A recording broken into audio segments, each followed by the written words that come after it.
El Govern tiene una posibilidad que es ir al Senado y hacer las alegaciones que estime oportunas. El presidente, el vicepresidente y los consellers se han situado abierta y constantemente contra la legalidad constitucional y estatutaria. Por tanto, yo creo que ya estamos en otro tipo de dinámica. Muy buenas noches y bienvenidos al Catalagua. Entramos en una semana decisiva para la historia de nuestro país. El Gobierno ya ha activado un artículo inédito en su aplicación, como es el 155. Va a ser el viernes cuando finalmente el Senado apruebe, previo debate, las medidas propuestas por Mariano Rajoy, y el sábado, día siguiente, van a entrar en vigor tras su publicación en el Boletín Oficial del Estado. Esta noche vamos a debatir sobre los motivos por los que el Gobierno pretende implementar el artículo 155. Pero lo que no tenemos tan claro es para qué. Se habla, lo dijo Rajoy, de que el fin último era convocar elecciones autonómicas. Pero ¿está preparada o estaría preparada Cataluña para celebrar unos comicios autonómicos con el ambiente como está y con un resultado previsto que no sería, ya se lo adelanto, muy distinto a lo que tenemos ahora, a la representación parlamentaria, es decir, a una mayoría separatista en el Parlamento? Dos son, por tanto, las dudas de esta semana. El Parlamento catalán ha convocado para el jueves un pleno en el que Puigdemont va a hacer dos cosas: o proclamar la independencia o convocar elecciones. En estos momentos parece que esta última, la convocatoria de comicios, está casi descartada. Pero bueno, veremos, porque en el independentismo todo cambia en cuestión de horas. Pero si se proclamase la DUI, el fiscal general del Estado, ojo, dice tener claro cómo o qué pasaría. Yo lo que no descarto, porque evidentemente no se puede descartar nada, es la posibilidad de solicitarlo. Pero ya lo he dicho esta mañana, y es que lo repito mil veces, lo que a mí me extraña y me sorprende es que sorprenda esto. Esta noche nos va a visitar el catedrático de Derecho Constitucional de la Universidad de San Pablo CEU, Rafael Murillo, para hablar del alcance de la aplicación del 155. Sobre todo nos vamos a preguntar cómo se apartará a Puigdemont, a Junqueras, a Forcadell. ¿Por qué se intervienen las diferentes, o cómo se van a intervenir las diferentes consejerías? ¿Cómo se va a tomar, por ejemplo, el control de los Mossos, de las finanzas o de la radiotelevisión pública catalana? Eso, la verdad, es que no está escrito en la Constitución. Habrá que ver cómo desarrollarlo.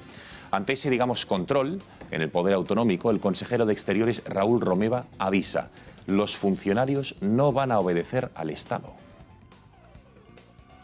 I have no doubt that all civil servants in Catalonia will keep following the instructions provided by the elected and legitimate institutions that we have right now in place. We have millions of people that for years have been peacefully demonstrating and calling upon doing politics. Y hoy se cumplen 40 años de esta imagen. Ciutadans de Catalunya, ja sóc aquí!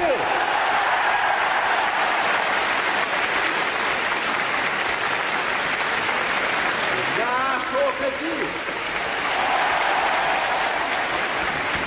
Josep Tarradellas, vamos a abordar quién fue este político catalán, primer presidente de la Generalitat tras el franquismo. De su figura, como siempre, se ha intentado apropiar una vez más el nacionalismo. Les vamos a mostrar qué opinión tenía, por ejemplo, de su sucesor, de Jordi Pujol. Ya les adelantamos que nada positiva. También les publicaremos una carta que él escribió al director de La Vanguardia, donde hablaba de Companys y de aquel famoso proclamación del Estado catalán. También verán que no estaba para nada de acuerdo de lo que ocurrió en 1934. Y vamos a hablar con el ministro de Presidencia de Suárez en aquella época, José Manuel Otero Novas, para que nos cuente cómo fueron las gestiones para restituir a la Generalitat y traer de vuelta a Tarradellas del exilio. Les presento ya, sin más dilación, a la mesa que nos acompaña esta noche. Está con nosotros Carlos Belrell, director de Confilegal.com. Carlos, buenas noches. Buenas noches. Gracias por estar con nosotros. Un placer. Gonzalo Cortizo, adjunto a la dirección del diario.es. Buenas noches. ¿Qué tal? Buenas noches. ¿Cansado, decías, un poco? ¿Venías o no? ¿O bien? Sí, un poco cansado. Bien, ¿no? Los lunes son duros siempre. ¿Quieres algún Red Bull, una Coca-Cola para el gato o estás bien? No, con un vaso de agua y con un poco de amabilidad por vuestra parte tengo suficiente. ¿De alguien en concreto o de la mesa? De todos en particular. Mucho cariño y muchos mimos. Claro que sí. sí. José Javier Esparza, buenas noches. Casi que prefiero darle esos brebajes que has mencionado antes, me imagino que sin promoción publicitaria por tu parte. Buenas noches. Muy buenas noches, Esparza. Benjamín López, muy buenas noches. ¿Qué tal, Gonzalo? Oye, como este es un programa siempre al filo de la noticia, ¿no? Siempre. Habrá que decir que hace unos minutos a Cristiano Ronaldo le han concedido el título de mejor jugador del mundo en la pasada temporada. ¿Ha sido a Cristiano? A Cristiano Ronaldo, Bueno, sí. felicidades entonces a los madridistas. Messi segundo, Neymar tercero. ¿Y eso es noticia? Hombre, gran noticia, ¿no? No es noticia, es una gran noticia. Sobre todo para Gonzalo. Sí, cortito Que para la Gonzalo. disfruta, Para que la Gonzalo, disfruta cortito. especialmente. Kiko Méndez Monasterio, buenas noches. Muy buenas noches, Gonzalo. Qué alegría teneros a los 5 esta noche en El Gato. ¿Cómo pueden participar con nosotros? Lo pueden hacer de diversas maneras, a través de nuestro servicio de WhatsApp. Ya ven el número de teléfono en sus pantallas, nos agregan a su agenda telefónica y pueden empezar a interactuar con nosotros. 670 03 45 43, 670 03 45 43. Gato, @gato _directos, nuestra cuenta en Twitter, donde también pueden ver y seguirnos para vernos en directo, o nuestro canal de YouTube, Intereconomía TV, donde nos pueden ver en directo, y mañana, si no nos pueden ver hoy, ver los mejores momentos del programa o el programa en su integridad desde la pronta primera hora de la mañana. Tiempo del análisis desde un punto de vista satírico, un poco de humor, de la mano de Alfredo Urdaci. Ahora Rajoy va por delante y es la primera vez que esto ocurre en la crisis de la secesión catalana. Hasta ahora iba a remolque y parecía cómodo mientras las mulillas de la independencia tiraban fuerte de un cuerpo inerte que sufría los baches y los empujones del procés. Tiraban las mulas y casi nadie hacía nada hasta que salió el rey y luego la nación se echó a la calle. Pero llegó el 155 cuando sobraban razones para desempolvarlo y el gobierno ha ganado lo que nunca tuvo, la iniciativa. Ahora es Rajoy el que marca el ritmo. Puigdemont ha querido jugarle un ajedrez político y ha perdido, porque la partida ya se juega en territorio ajeno. En el Senado, Puigdemont ha encontrado ahí la ventana para escapar de su propia trampa. Pende sobre su cabeza la destitución o, en el peor de los casos, la cárcel de los golpistas. Mucho más sensato ir al Senado, que solo tiene el gran defecto de ser una cámara aburrida, donde nunca parece que pasa nada, y animar ahí la sesión con un debate sobre sus planes. La independencia quedará varada en la arena en la que pasan la vida sus señorías. Habremos evitado los destrozos de un choque frontal y quizá todo se reconduzca por la senda de la política. ¿Quién nos iba a decir, allá por el 1 de octubre, que el lugar decisivo para esta crisis iba a ser el Senado? Es como si la revolución bolchevique, hace un siglo, se hubiera terminado en un café de Suiza entre bollos y bizcochos. Ahora solo falta que Carlas se quiera bajar del alcornoque y el frenopático se calme. Con un saludo muy especial a los espectadores del Gato. Les presentamos el reloj homenaje a los GRS de la Guardia Civil, una edición exclusiva y limitada con el emblema de la Guardia Civil grabado en la esfera y en la parte trasera su lema: el honor es mi divisa. Un impresionante cronógrafo de cuarzo de alta precisión diseñado por los GRS para ser operativo en su día a día. Disfrute de este impresionante y robusto reloj, homenaje a los GRS, duro y resistente como ellos, y sienta en su muñeca toda la admiración del pueblo español a la Guardia Civil. Llame ahora mismo a publi.com 902 180 190 y recíbalo en 24 horas, con regalo de una segunda correa de piel negra combinada con el verde característico de la Guardia Civil junto a su certificado de autenticidad. Páguelo como quiera, contra reembolso, con tarjeta de crédito o en cómodas cuotas mensuales. Llame ahora mismo al 902 180 190 o publi.com.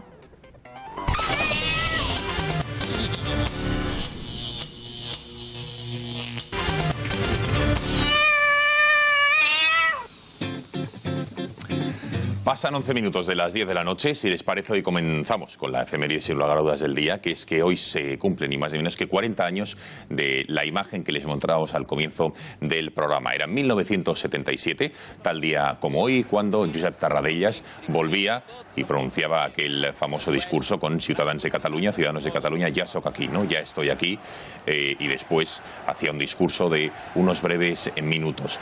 ¿Qué significó la figura de Josep Tarradellas? ¿Por qué el nacionalismo de alguna manera una vez más ha intentado apropiarse de la figura del que fue el primer presidente de la Generalitat después de que Franco falleciera? También lo fue desde 1954 de alguna manera simbólica en el exilio. Después hablaremos también, ojo, para intentar desmitificar lo que el nacionalismo ha dicho que fue la figura de Tarradellas, una carta privada que escribió al director de La Vanguardia, que después este rotativo catalán la acabó publicando, donde desde luego no ya advertía de los peligros que se podían ceñir sobre Cataluña y el resto de España en caso de que el nacionalismo más sectario, como él consideraba que era el de Pujol, se acabase imponiendo en la sociedad catalana. Esto lo dice en la carta, no lo digo yo, lo dice el propio Tarradellas. También como hablaba de Companys y aquella proclamación del Estado catalán el 6 de octubre de 1934. Pero sobre todo de lo que fue la vuelta de Tarradellas en el 77, que saben que pasó el exilio, Francia, México, estuvo en algunos países. ¿Por qué volvió? ¿Qué es lo que significó su vuelta en aquel momento de la transición? Vamos a hablar, para analizar de todo ello, de la figura de Tarradellas en este 40 aniversario de su llegada a España del exilio. Tenemos conexión, como les decía al comienzo, con José Manuel Otero Novas, ministro de la Presidencia en el gobierno de aquel entonces de Adolfo Suárez. Ya le vemos en nuestras pantallas. Señor Otero Novas, muy buenas noches. Buenas noches. Bueno, ¿por qué se decide, señor Otero Novas, la vuelta de Tarradellas en el 77? ¿Fue, digamos, una decisión personal del propio Tarradellas o impulsada por el gobierno de Suárez?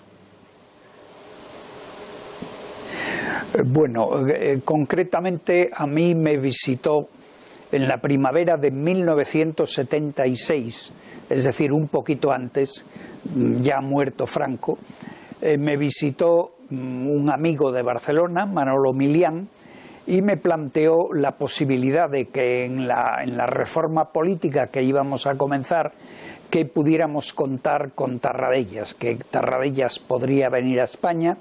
Él tenía contacto con Manuel Ortínez. Manuel Ortínez había sido un director general de moneda extranjera del régimen de Franco y tenía contactos personales con Tarradellas.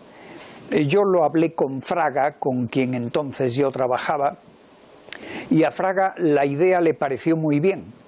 Le pareció muy bien, pero había que esperar al referéndum de la reforma política que íbamos a celebrar a finales de 1976. Fraga entonces cesó, viene como presidente del gobierno Adolfo Suárez, y de las primeras cosas que yo le planteo a Adolfo Suárez, siendo su colaborador, fue precisamente la venida de Tarradellas. Yo le conté que se lo había planteado a Fraga, que a Fraga le había parecido bien, y Adolfo Suárez me dijo que también le parecía bien, pero convendría esperar al referéndum que íbamos a hacer y a las primeras elecciones generales. Entonces vamos Pasadas las primeras elecciones generales, Diga, sí, llegan las elecciones generales, perdone que hay un poco de retardo, cuéntenos. Sí, pasadas las primeras elecciones generales, junio de 1977, entonces ya Suárez retoma el asunto. Lo hablamos, se contó con Salvador Sánchez Terán, con el que luego fue teniente general Casinello. Se entró en contacto ya directo con Tarradellas en Francia y preparamos el decreto ley y un decreto de nombramiento de Tarradellas y de establecimiento de la preautonomía de Cataluña. Usted se planteaba por qué contamos en ese momento con Tarradellas. Hay que explicar una cosa. A la muerte del general Franco, las personas que a mí me sorprendieron con mayor sentido común, con mayor sentido de la realidad, eran los viejos republicanos que se habían ido al exilio. Estas personas hicieron un papel impresionante. No solamente fue Santiago Carrillo, fue Ajuria Guerra, fue Rafael Fernández de Asturias, fue don José Prat del Partido Socialista. Y en este contexto de estas personalidades que tenían mucho sentido de la realidad y que sabían que había que hacer la transición y que había que hacer un esfuerzo y que había que ceder en todos en algunas cosas, entre estas personas naturalmente estaba Tarradellas. Tenía la misma personalidad que estas otras personas a las cuales yo acabo de citar. Y por eso contamos con él, sabíamos que nos vendría muy bien, sabíamos que nos ayudaría mucho a encauzar la transición y a llevarla al éxito. Entonces, usted fue uno, digamos, lo ha dejado clarísimo, de los artífices de la famosa ODE. Quiero que hablemos ahora de las reuniones entre Suárez y Tarradellas, que poco a poco se han ido conociendo. ¿Cómo fueron aquellos encuentros? Porque lo que ha trascendido es que, por ejemplo, en una primera reunión fue tensa el ambiente, pero que, digamos, que a Suárez le fascinó que, pese a ella, la tensión del ambiente, Tarradellas, al concluir aquel encuentro, dijera a los medios de comunicación que todo había ido muy bien. ¿Qué nos puede contar de aquello que, si no estoy equivocado, usted presenció? Sí, pues realmente aquella reunión, aquella primera reunión de la cual se dijo que había sido tensa, bueno, la tensión de la conversación entre dos personajes que los dos tenían mucha personalidad, los dos tenían pues mucho sentido de la dignidad.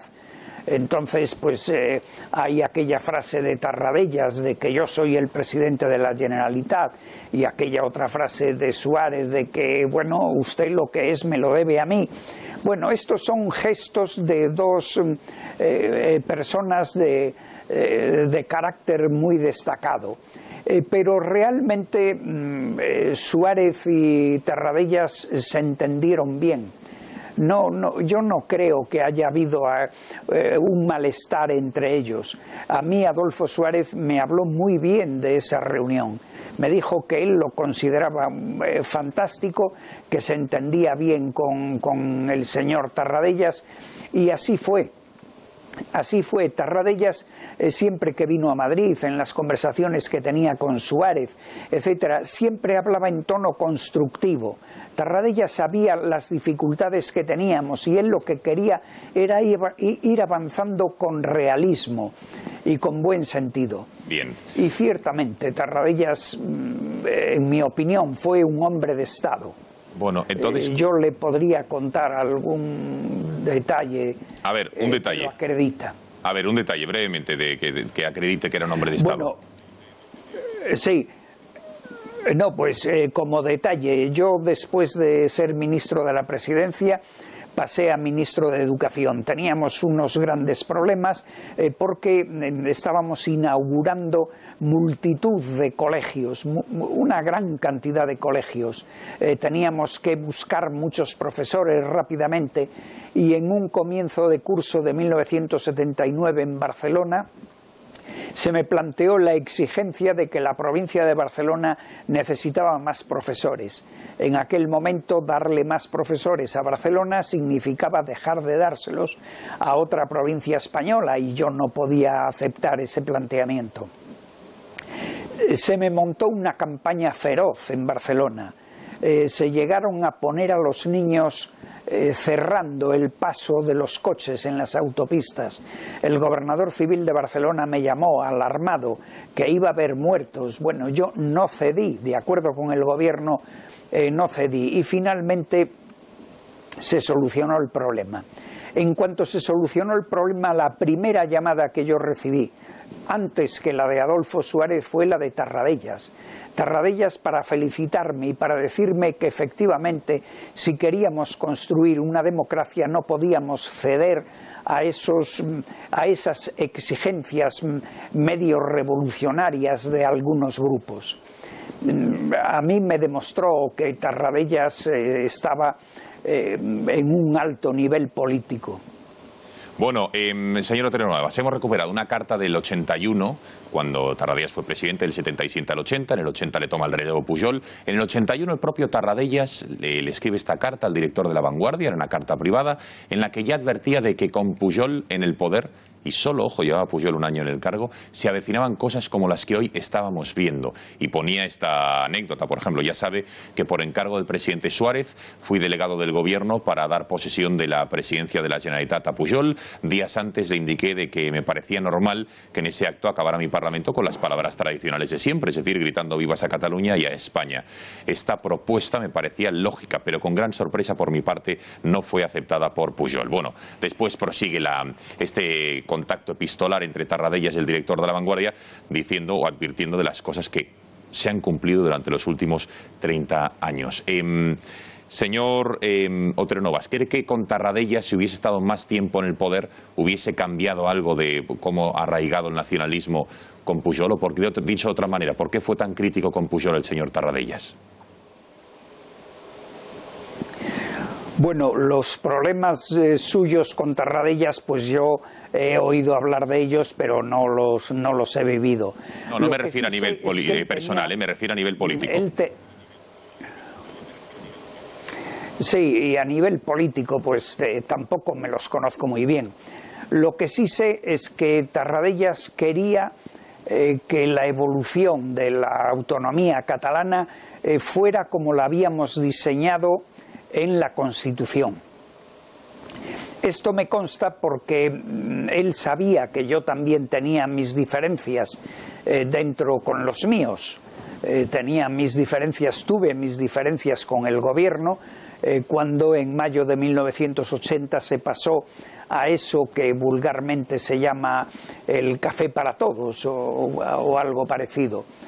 Yo no estaba de acuerdo con ese planteamiento porque no es el planteamiento de la Constitución.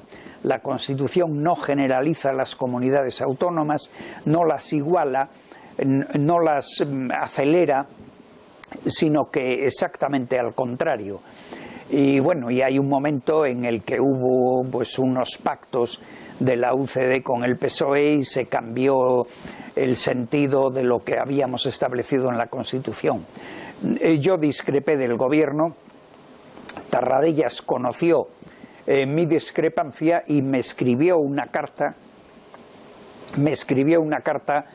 diciéndome que había que volver al sentido de la Constitución y que ese era el camino. Bueno, queda clarísimo. Pues, señor José Manuel Otero Novas, le agradezco muchísimo que haya atendido las cámaras del Catalagua en un día importante que celebrábamos esta efeméride, como es el regreso del señor Tarradellas. Gracias y buenas noches. Buenas noches a ustedes. Bueno, me gustaría ver algunos extractos más de esa carta de 1981 ya para que los miembros de la mesa puedan decir alguna opinión al respecto de lo que fue la figura Tarradellas. Podíamos decir que hay dos Tarradellas, los de la época de la República y después cuando exilió en el 39 y después evidentemente cuando vuelve del exilio. Ojo porque dice, para empezar, sepa que al día siguiente de haber tomado posesión el nuevo presidente de la Generalitat, es decir, el 9 de mayo de 1980, manifesté que se había roto una etapa que había comenzado con esplendor, confianza e ilusión en el 77 y que tenía el presentimiento de que iba a iniciarse otra que nos conduciría a la ruptura de los vínculos de comprensión, buen entendimiento y acuerdos constantes que durante mi mandato habían existido entre Cataluña y el gobierno. Habla Tarradellas, atención, del inicio del gobierno de Pujol. Dice que todo nos llevaría a una situación que nos haría recordar otros tiempos muy tristes y desgraciados para nuestro país. En primer lugar, porque todo me hacía prever que las inmejorables y afectuosas relaciones que existían con las autoridades civiles y militares del Estado en Cataluña, que tanto y tanto me constó conseguir de ahora en adelante, se irían deteriorando y acabarían por ser tirantes y comportarían situaciones muy difíciles para la aplicación del Estatuto.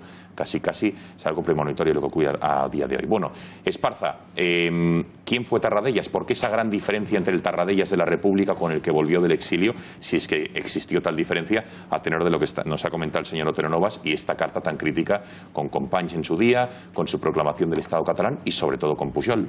Pues porque la experiencia de la derrota y de la guerra es una experiencia durísima que todo el mundo transforma y evidentemente Tarradellas, que era un hombre inteligente también. Para entender exactamente la posición de Tarradellas hay que tener en cuenta que el catalanismo nunca ha sido un bloque homogéneo. Es más, desde los años 20 y tantos es un bloque enfrentado entre sí muy severamente. Pongo solo un ejemplo del que Tarradellas por otra parte es protagonista. En el 36 los catalanistas de Cambó están con el alzamiento de Franco, le financian contra el gobierno de la Generalidad, que son otros catalanistas también. Bien, dentro de estos últimos está Tarradellas.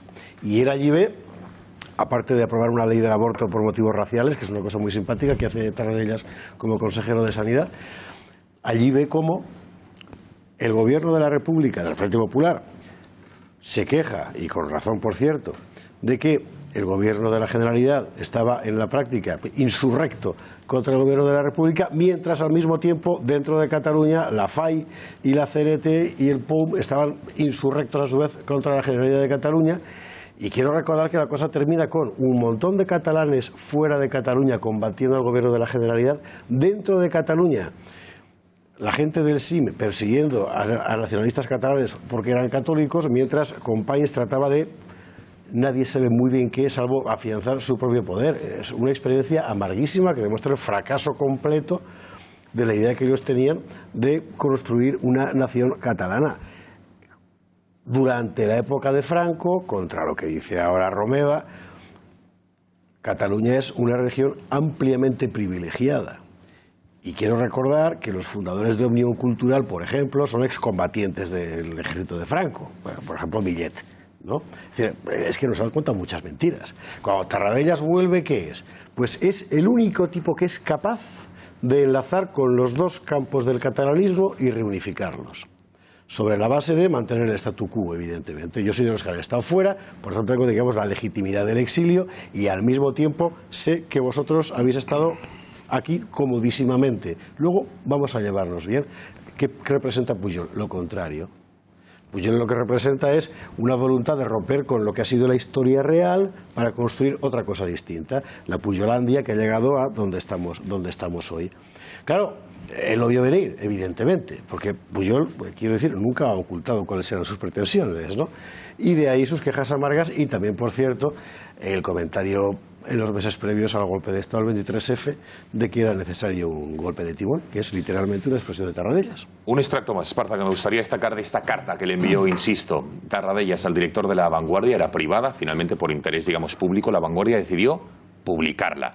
¿Cómo es posible que Cataluña haya caído nuevamente para hundirse poco a poco en una situación dolorosa como la que está empezando a producirse? Y él se contestaba lo siguiente, que eso para entender lo que está ocurriendo hoy, 36 años después de la publicación de esta carta, dice: vemos que sus responsables están utilizando un truco muy conocido y muy desacreditado, es decir, el de convertirse en el perseguido, en la víctima. Se refiere al gobierno de Pujol. Claro. Y así hemos podido leer en ciertas declaraciones que España nos persigue, que nos boicotea, que nos recorta el estatuto, que nos desprecia, que se deja llevar por antipatías hacia nosotros, que les sabe mal y se arrepienten de haber reconocido nuestros derechos e incluso hace unos días llegaron a afirmar que toda la campaña anticatalanista que se realiza va encaminada a expulsarnos de la vida política. Y yo me imagino que Tarradellas estaría pensando en su propia experiencia cuando él, antes de la proclamación de la Segunda República, está ya en el grupo de Macià y ha visto a los mismos catalanistas que se ponían en plan víctima unos pocos años antes apoyar el golpe de Primo de Rivera. Es que claro, la historia del catalanismo real es esa, ¿no? Bueno, ¿alguna reflexión más al respecto de lo que fue la figura de Tarradellas y estos cambios? Bueno, él dijo en la carta esa, es sorprendente, te lo hablábamos tú y yo antes de empezar el programa, que el tipo hacía referencia, por ejemplo, a Companys y las palabras que encajaban Companys en aquel momento, eso de victimismo, vais a dar la vuelta y demás, encajan con lo que estamos viendo en estos momentos. Pero, es decir, es como un déjà vu, en el cual todo lo que ha ocurrido antes vuelve otra vez a reproducirse en estos momentos. Sí, sí. No, la verdad es que es profética la carta, ¿no? Sí, pero en contra de lo que decía el señor Otero Novas, que hablaba de que la reunión entre Suárez y Tarradellas no fue tensa, ¿no? Es posible que no fuera tensa, ¿no? Además, él fue testigo o semitestigo, ¿no? Se la contó Suárez de primera mano. Pero sí fue, al parecer, una reunión en la que no hubo ningún punto de acuerdo, según se ha contado, ¿no? O sea, fue una reunión... Sí fue tensa. Sí, fue tensa. A lo mejor no tensa personalmente, pero desde luego allí no solucionaron nada en ese momento. Se quedó media hora, Suárez, de hecho, se quedó media hora antes de salir esperando. Se cuenta que Suárez tenía mucho interés en ver qué decía Tarradellas a la salida de esa reunión, se quedó pendiente de ver qué decía. Me va a poner fino Tarradellas, ¿no? Y salió Tarradellas y dijo: no, ha ido todo estupendamente, una reunión fantástica, tenemos muchos puntos de encuentro y tal. Que era un poco el talante, ¿no? de esta persona, yo creo, en ese momento, por lo menos la inteligencia política, ¿no? Que yo creo que es muy destacable. Y viendo esta carta que he sacado hoy a la palestra, pues efectivamente la inteligencia política y saber ver un poco la situación política y qué nos venía encima, está claro que lo tenía bastante claro, ¿no? Bueno, Kiko también quiere hacer unas reflexiones, si les parece. Ya nos espera el catedrático de Derecho Constitucional, el señor Murillo. A la vuelta de la publicidad, en menos de 2 minutos, abrimos ya todo lo que está ocurriendo y esta semana crucial con lo que va a ocurrir en el Senado, en el Parlamento de Cataluña, en el artículo 155, el futuro. Publicidad y estamos de vuelta. ¿Quiere cambiar su bañera y así evitar caídas y accidentes en el baño? Con Securibat eso está hecho. Securibat cambia su vieja bañera por un plato de ducha antideslizante, con 10 años de garantía total en el plato de ducha, en el mismo día y sin obras molestas, sin líos ni complicaciones. Todo queda limpio y recogido. Securibat está tan comprometido con la seguridad en el baño que produce sus propios platos de ducha con un sistema antideslizante especialmente diseñado para evitar resbalones y peligrosas caídas. Securibat se adapta a usted, a su presupuesto y a su bolsillo. Y ahora además con facilidades de pago. Es tiempo de reformas. Anímese, llame ahora, pida presupuesto gratuito y sin compromiso en el 900-101-191. Repito, 900-101-191 o en securibat.com. Recuerde, Securibat presta servicio en todo el país. Llámeles y visite su tienda más cercana. Y si reside en Madrid, no deje de visitar su exposición situada en la calle Hermosilla 54. Securibat, obras limpias, rápidas, garantizadas y buenos precios.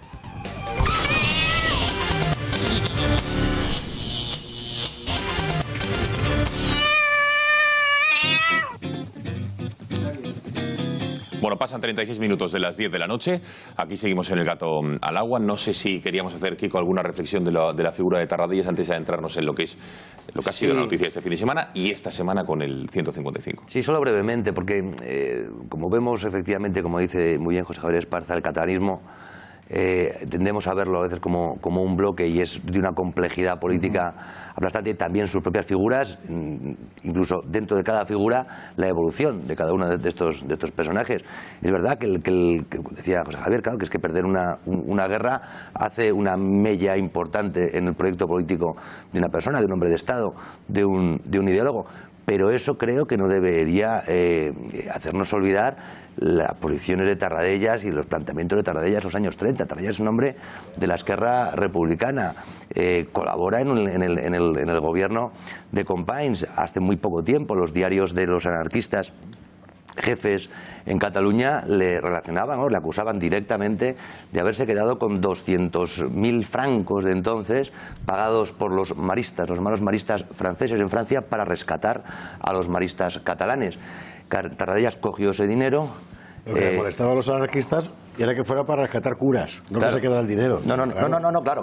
Eso es pero Tarradellas coge ese dinero, deja que los anarquistas liquiden a los maristas y con ese dinero lo que hace es comprar armas en Suiza. Una parte, hay otra en ese diario que le pone que le da 5.000 marcos directamente a una de los me va a ayudar Esparza, la checa de Madrid, el gran asesino en serie García Oliver. Le da 5.000 francos en manos. García Oliver era el ministro de Justicia. Efectivamente, el ministro. Pero bueno, que colabora con anarquistas. Él solamente le tenía mucho odio a los comunistas. Eso sí, los comunistas no podía verlo. Pero colabora con anarquistas, que se queda con ese dinero, que compra armas y que después, efectivamente, ya del trauma que encierra la pérdida de la guerra, el exilio, vuelve de otra manera. Sin hacer una traslación muy gráfica, una similitud demasiado exacta, pero sí nos puede dar una pista. Es decir, ante locuras, ante quienes están pretendiendo una locura en Cataluña, no hay que pasar por una guerra, pero sí parece evidente que es necesaria una derrota contundente de esa locura para que ellos mismos, muchos de ellos mismos, los mejores de ellos mismos, se den cuenta que lo que hay que hacer es convivir y entenderse, que por las malas no se puede. Sí, sí, sobre todo porque también lo que decía en esta carta sobre Companys también tiene un contrasentido. No sé si lo podemos leer cuando dice que siempre recordará aquel 6 de octubre de 1934. Ojo, esto lo decía en 1981, echaba la vista detrás y cuando a Companys le fue a visitar a las 5 de la tarde, dice que estaba acompañado de un diputado y fue a la Generalitat a visitar, como les digo, al presidente Companys para manifestarle su absoluta disconformidad. No sé si podemos ir viéndolo, que con la política que una vez más se estaba realizando, rogándole que evitara lo que... Exacto, rogándole efectivamente que manifestara su desconformidad con la política, rogándole que evitara lo que todo indicaba que iba a suceder aquella misma noche, es decir, la ruptura por la violencia de las relaciones con el gobierno. No se nos escuchó, la demagogia y la exaltación de un nacionalismo exacerbado pesó más que la opinión de aquellos que preveíamos, como así ocurrió, un fracaso rotundo. ¿Y sabes por qué? Porque Tarradellas sabía que el golpe de Companys no iba a tener suficiente respaldo popular, que fue la clave. Y yo sospecho que en todos los movimientos que estamos viendo hoy por encima y por debajo de la mesa está la convicción, tanto por parte de Puigdemont como por parte del gobierno de España, de la nación, de que hoy el nacionalismo catalán no es más homogéneo que entonces. Y del mismo modo que, creo yo, es una intuición, simplemente, Puigdemont no convoca elecciones porque no está nada seguro de ganarlas, quiere de ganarlas con mayoría absoluta de los independentistas, quiero decir.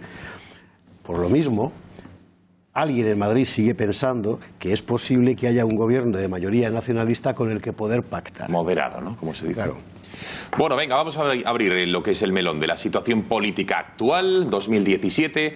Ya estamos aquí en este 23 de octubre y tenemos una semana crucial. ¿Por qué? Porque el gobierno, digamos de alguna manera, ahí ven la reunión del Consejo de Ministros Extraordinario del pasado sábado, donde Mariano Rajoy anunció las medidas, después en un briefing la repartió, que pretende aplicar, si el Senado así lo considera y lo aprueba, el próximo sábado, después de su publicación en el Boletín Oficial del Estado. Vamos a ver algunas de esas medidas, porque quizás, digamos, la que llama más atención por la contundencia, que no sé si aquí se esperaban, era la primera de ellas, que es el cese de todo el gobierno catalán, con Junqueras a la cabeza, el vicepresidente, y también con Puigdemont. Todos los consejeros van a ser sustituidos, digamos, por otras autoridades del Estado, probablemente por los ministerios.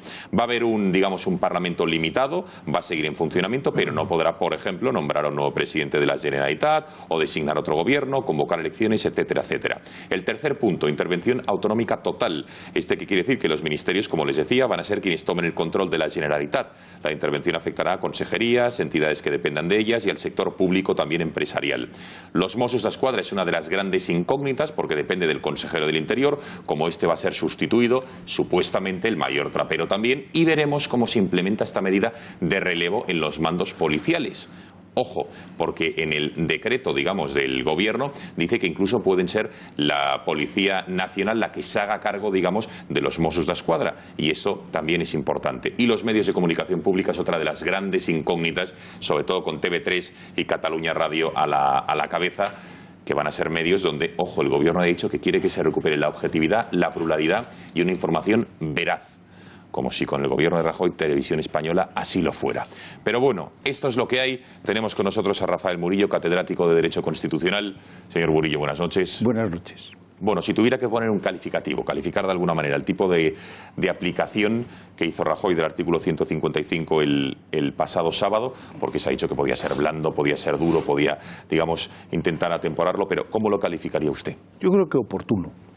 Oportuno, bien. Oportuno. Es oportuno en el sentido, yo creo que también en cierto modo está manifestando una exigencia de la sociedad española en que no tenía que ir siempre en la parte trasera, ¿no?, a remolque de las decisiones que tomaba la Generalidad, sino en este caso yo creo que ha tomado unas decisiones que realmente pues quizás sean las más adecuadas para poder resolver este conflicto. Otra cosa es ver cómo se implementa, cómo se aplica y realmente luego qué mecanismos coercitivos puede haber para que esto se vea adelante, ¿no? Está muy bien porque, como sabe, el papel lo aguanta todo, pero otra cosa luego es la aplicación directa, ¿no? Y que a ver qué acuerdos toma luego el Senado. teóricamente no creo que habrá ninguna modificación al tener mayoría absoluta el Senado. En el Senado el Partido Popular. Y simplemente, pues eso, lo único simplemente que no se va a utilizar la comisión, tal como dice el artículo 189 del reglamento, la Comisión General de Comunidades Autónomas, porque es una comisión que se creó para que poder hacer los debates sobre el estado de las autonomías, donde participa toda la Cámara, y pueden participar los presidentes de las comunidades autónomas, porque un presidente de una comunidad autónoma no puede ir al Pleno del Senado. Entonces se tuvo que inventar una especie de comisión específica que se llamó General, que está formada por todos los senadores. Y la mesa de esa comisión es la mesa del Senado. Entonces esta comisión, como es tan numerosa, porque está formada por todos los senadores, se aplica y se va a utilizar pues una comisión ad hoc, que ya lo regula el propio artículo 189 del reglamento del Senado, más reducida para que sea mucho más eficaz.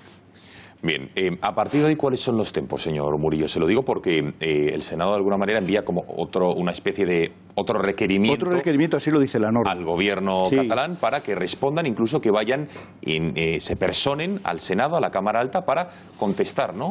¿Cómo funciona? Sí, el mecanismo que funciona es el siguiente. Una vez que la mesa del Senado, que es un órgano colegiado que representa al Parlamento, en este caso al Senado, pues nombra esa comisión, como digo, una comisión ad hoc que se nombra, y entonces lo que hace es remitir esa propuesta del Gobierno, y lo que hace es esa propuesta del Gobierno remitirla a la comunidad autónoma, al presidente de la comunidad autónoma, para que él responda a esa propuesta y manifieste las opiniones y qué cuestiones se han llevado a cabo, ¿no? En ese sentido puede participar en la comisión un representante de la comunidad autónoma. Bien puede ser el presidente o bien puede ser cualquier funcionario, cualquier persona que designe el gobierno de la Generalitat. Eso se reúne en la comisión y se toma una decisión que puede ser lo que se llama un dictamen de la comisión, que puede ser aceptar sin ninguna enmienda el acuerdo que ha sido remitido por el gobierno, modificar algo y lo somete directamente al Pleno.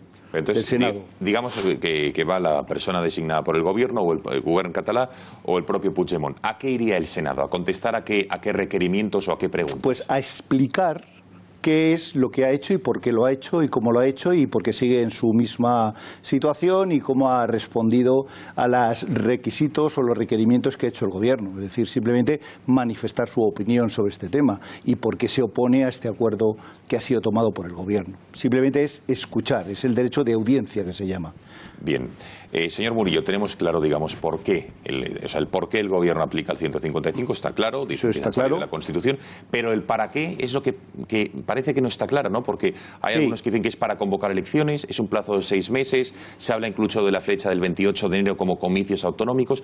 ¿Para qué? ¿No es para restaurar el orden constitucional o para que haya nuevas comicios? Porque parece que los políticos no se ponen de acuerdo. La finalidad que tiene la Constitución a la hora de aplicar y el hecho habilitante y la finalidad que tiene es restaurar el orden constitucional. Que se cumpla la Constitución, las leyes y el interés general. En este caso, el interés general también de Cataluña y del resto de España por lo que nos afecta. Esta es la finalidad que hay. Yo creo que la finalidad no es solo convocar elecciones.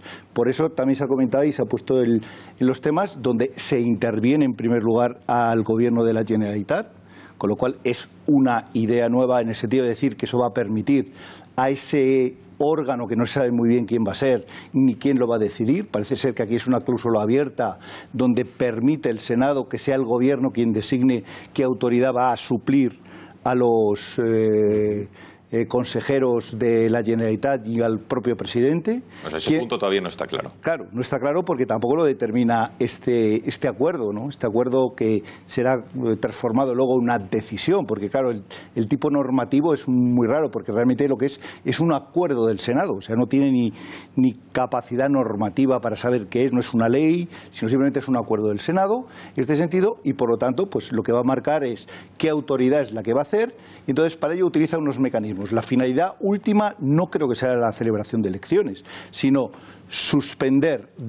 cesar, mejor dicho, a la Generalidad, el Gobierno de la Generalidad, sustituirla, sigue funcionando la Administración como tal, en este sentido, y a partir de ahí toma una serie de medidas. ¿Qué medidas toma? Toma unas medidas de carácter interno, como es el tema de la policía, los Mossos de Escuadra, un tema que decían que era la intervención, realmente es la intervención económica Es decir, no solamente la intervención de toda la Generalidad, sino solo la económica, fundamentalmente, la Consejería de Hacienda, y luego el tema de las telecomunicaciones, que son los 3 elementos que hay dentro de ellos. Y luego ya, a partir de ahí, pasa a ver cómo se controla el Parlamento. Ahí es donde yo tengo mis dudas. De dudas hasta qué punto el 155 puede ampliar el mecanismo para que un órgano que no es parte de la Generalitat, sino que suplanta la Generalidad, tiene una capacidad para disolver la Cámara Autonómica.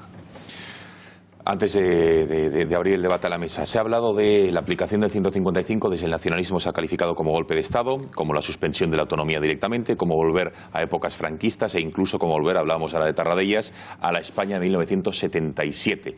¿Está usted de acuerdo con la descripción o que supone la aplicación del 155 por parte del independentismo catalán, como lo han descrito? No estoy absolutamente de acuerdo con ello. Yo creo que es simplemente lo que tenía que esperarse. Es decir, la Constitución tiene unos mecanismos de respuesta frente a una actuación por parte de la comunidad autónoma que cumple perfectamente los hechos habilitantes que recoge el artículo 155. El artículo 155, según la jurisprudencia del Tribunal Constitucional, son medidas excepcionales, en situaciones excepcionales. Aquí, en el documento que presenta el Gobierno, hace referencia a algunas sentencias del Tribunal Constitucional, en este sentido, pero son sentencias que hacen referencia a la utilización, vamos a llamar coercitiva, del 155. Es decir, si usted no cumple esto, podemos aplicar el 155. Entonces el Tribunal Constitucional dice, es una medida excepcional, es una medida cuando hay contumacia, cuando hay una negligencia, etcétera, etcétera. En este caso no hay solamente contumacia ni negligencia, sino que hay unos hechos significativos en los cuales se ha vulnerado el ordenamiento jurídico, la Constitución y las normas estatutarias catalanas y otras normas, y se ha querido imponer, en base a un principio de una soberanía parlamentaria que no existe, el Parlamento catalán, y se ha llevado a eso, simplemente. Venga, aprovechamos, abrimos ya el debate al resto de la mesa. Empezamos con Cortizo. Bueno, yo un par de apreciaciones al señor Murillo y alguna cuestión, porque, claro, yo creo que todos en la mesa tenemos muchas dudas, pero a mí me gustaría que algunas, si usted pudiera, nos las aclarase. Apreciación la siguiente, esto es una convicción mía, no se usa la Comisión de Comunidades Autónomas, no estoy de acuerdo con su apreciación de que esta sea más eficaz, sino que creo que hay una voluntad política de que los presidentes autonómicos no hablen, de que el señor Pedro Sánchez no tenga el problema de tener a la presidenta de las Islas Baleares dando un discurso diferente al que él mismo pueda tener en Ferraz, o que Susana Díaz o Ximo Puig tengan algo que decir que pueda salirse de la línea acordada entre Ferraz y... Una matización nada más. En la Comisión General de las Comunidades Autónomas no están o no forman parte los presidentes de las comunidades autónomas, sino que pueden participar, por supuesto, siempre y cuando sean invitados por el Senado. Es decir, que la comisión en sí misma pueda actuar independientemente de que participen o no los presidentes de las comunidades autónomas. Soy consciente, el pasado 12 de octubre, en la recepción que tuvo lugar en el Palacio de Oriente, varios presidentes autonómicos manifestaron en los corrillos su intención de participar, entre ellos Susana Díaz y el presidente gallego Alberto Núñez Feijóo, quien probablemente le convenga, bueno, pues introducirse en este debate y apartarse de cosas más locales que tiene, por las que tiene que responder. Bueno, da la impresión de que esto no le interesa, por una parte a Pedro Sánchez y por otra a Mariano Rajoy. No creo que a Rajoy le interese que el Endacari, bueno, pues aparezca en este debate y bueno, pues de su postura sobre este asunto y digamos que este bloque unánime, ¿no?, que nos han vendido de tres partidos, de Partido Socialista, Partido Popular y Ciudadanos, bueno, pues que tenga, digamos, que alguna voz discordante o que no sea tan en esa línea central, ¿no? Por tanto, creo que esta elección está clarísima y aparte se ha creado una comisión ad hoc de 27 diputados muy bien elegidos y muy pocos. Esta es la opinión que yo tengo. Normalmente suele ser ese el número que tiene una comisión. La finalidad que usted planteaba, la finalidad del 155, yo creo que está clara, que es cesar a Puigdemont y mandar un mensaje para ver si en el otro lado alguien escucha el mensaje y toma algún tipo de decisión que permita que esta escalada se frene. Esto en cuanto a mis apreciaciones. A las preguntas, yo tengo muchas dudas. Sí. La primera duda que tengo es quién es el presidente del gobierno de Cataluña el próximo viernes. Sábado, ¿no? Después de la publicación. En el momento en el que sea publicado. ¿Habrá un presidente? ¿Tendrá la oposición en el Parlamento de Cataluña, tanto que hemos criticado la actitud de Forcadell en ese pleno del día 6, que no permitía a la oposición pues hacer su trabajo, ¿tendrá la oposición derecho a practicar el control de ese gobierno o de esa nueva autoridad? Aquí plantean que no, claro. Que no, claro. Eso, mi pregunta es, ¿usted cree que está dentro de los límites constitucionales y estatutarios? Tal como viene la norma, en cierto modo es una norma restrictiva y por lo tanto lo que hace es limitar las funciones de un Parlamento. En el sentido que se le prohíbe una actividad. Por eso yo digo que hasta qué punto, y lo he comentado y lo he dicho claramente aquí, yo tengo mis dudas en que se pueda suspender el Parlamento y que el Parlamento pueda ser intervenido en la aplicación del 155. ¿Sabe lo que creo, profesor? Yo la sensación que tengo es que lo que se ha hecho ha sido suspender el Parlamento de Cataluña, pero sin hacerlo. Generar una ficción de que el Parlamento sigue funcionando cuando eso es falso, es una ficción. Es simplemente una teatralidad sobre un Parlamento que no tiene prácticamente ninguna función, porque no puede ejercer determinadas Bueno, algunas funciones sí puede hacer. Bueno, sí puede mantener una legislación, pero ocurre como cualquier otra cosa. Es decir, ciertos actos que han sido suspendidos o declarados que pueden ser inconstitucionales por el propio Tribunal Constitucional, pues ahí claramente no puede regular sobre esa materia. Nada más. Bueno, no podía controlar el gobierno si se quiera cuál es el gobierno. Y solo una pregunta es que no hay gobierno, para finalizar. Claro, es que esto es una situación que a mí me extraña, ¿no? Que no hay gobierno. Y luego, mi pregunta, cuando el Senado tome esa decisión, cuando se apruebe el 155, conozcamos los detalles, ¿esto cómo va al BOE? ¿Que son decretos? No, sin más. Es un acuerdo. No, pero el gobierno ¿cómo lo aprueba? ¿A través como un de la acuerdo fórmula de un decreto? No. ¿Tendrá solo la forma jurídica de un acuerdo parlamentario? La fórmula jurídica, tal como viene aquí recogido, se llama acuerdo del Senado. Sí, pero es una figura jurídica cuya naturaleza jurídica es complicada. Bueno, hay que decir una cosa. También hay otros mecanismos que son acuerdos del Senado que los puede tomar cuando hay convenios bilaterales entre comunidades autónomas. Entonces hay ese convenio bilateral, el Senado que tiene que ratificarlo lo toma como acuerdo. O sea que también hay otras figuras jurídicas. No me gustaría caer en las formas jurídicas al detalle para no liar a la audiencia, pero vamos al marco. Sí, es importante respecto a quién va a ser el presidente del gobierno, ¿no? El sábado por la mañana. Sí. Yo creo que eso es muy importante, ¿no? En Cataluña, ¿quién va a ser el presidente del gobierno? Es que vamos a ver, lo que hace el Senado, a mi juicio, si no, pues corríjame, lo que hace es autorizar al gobierno, o sea, dar un poder a Rajoy.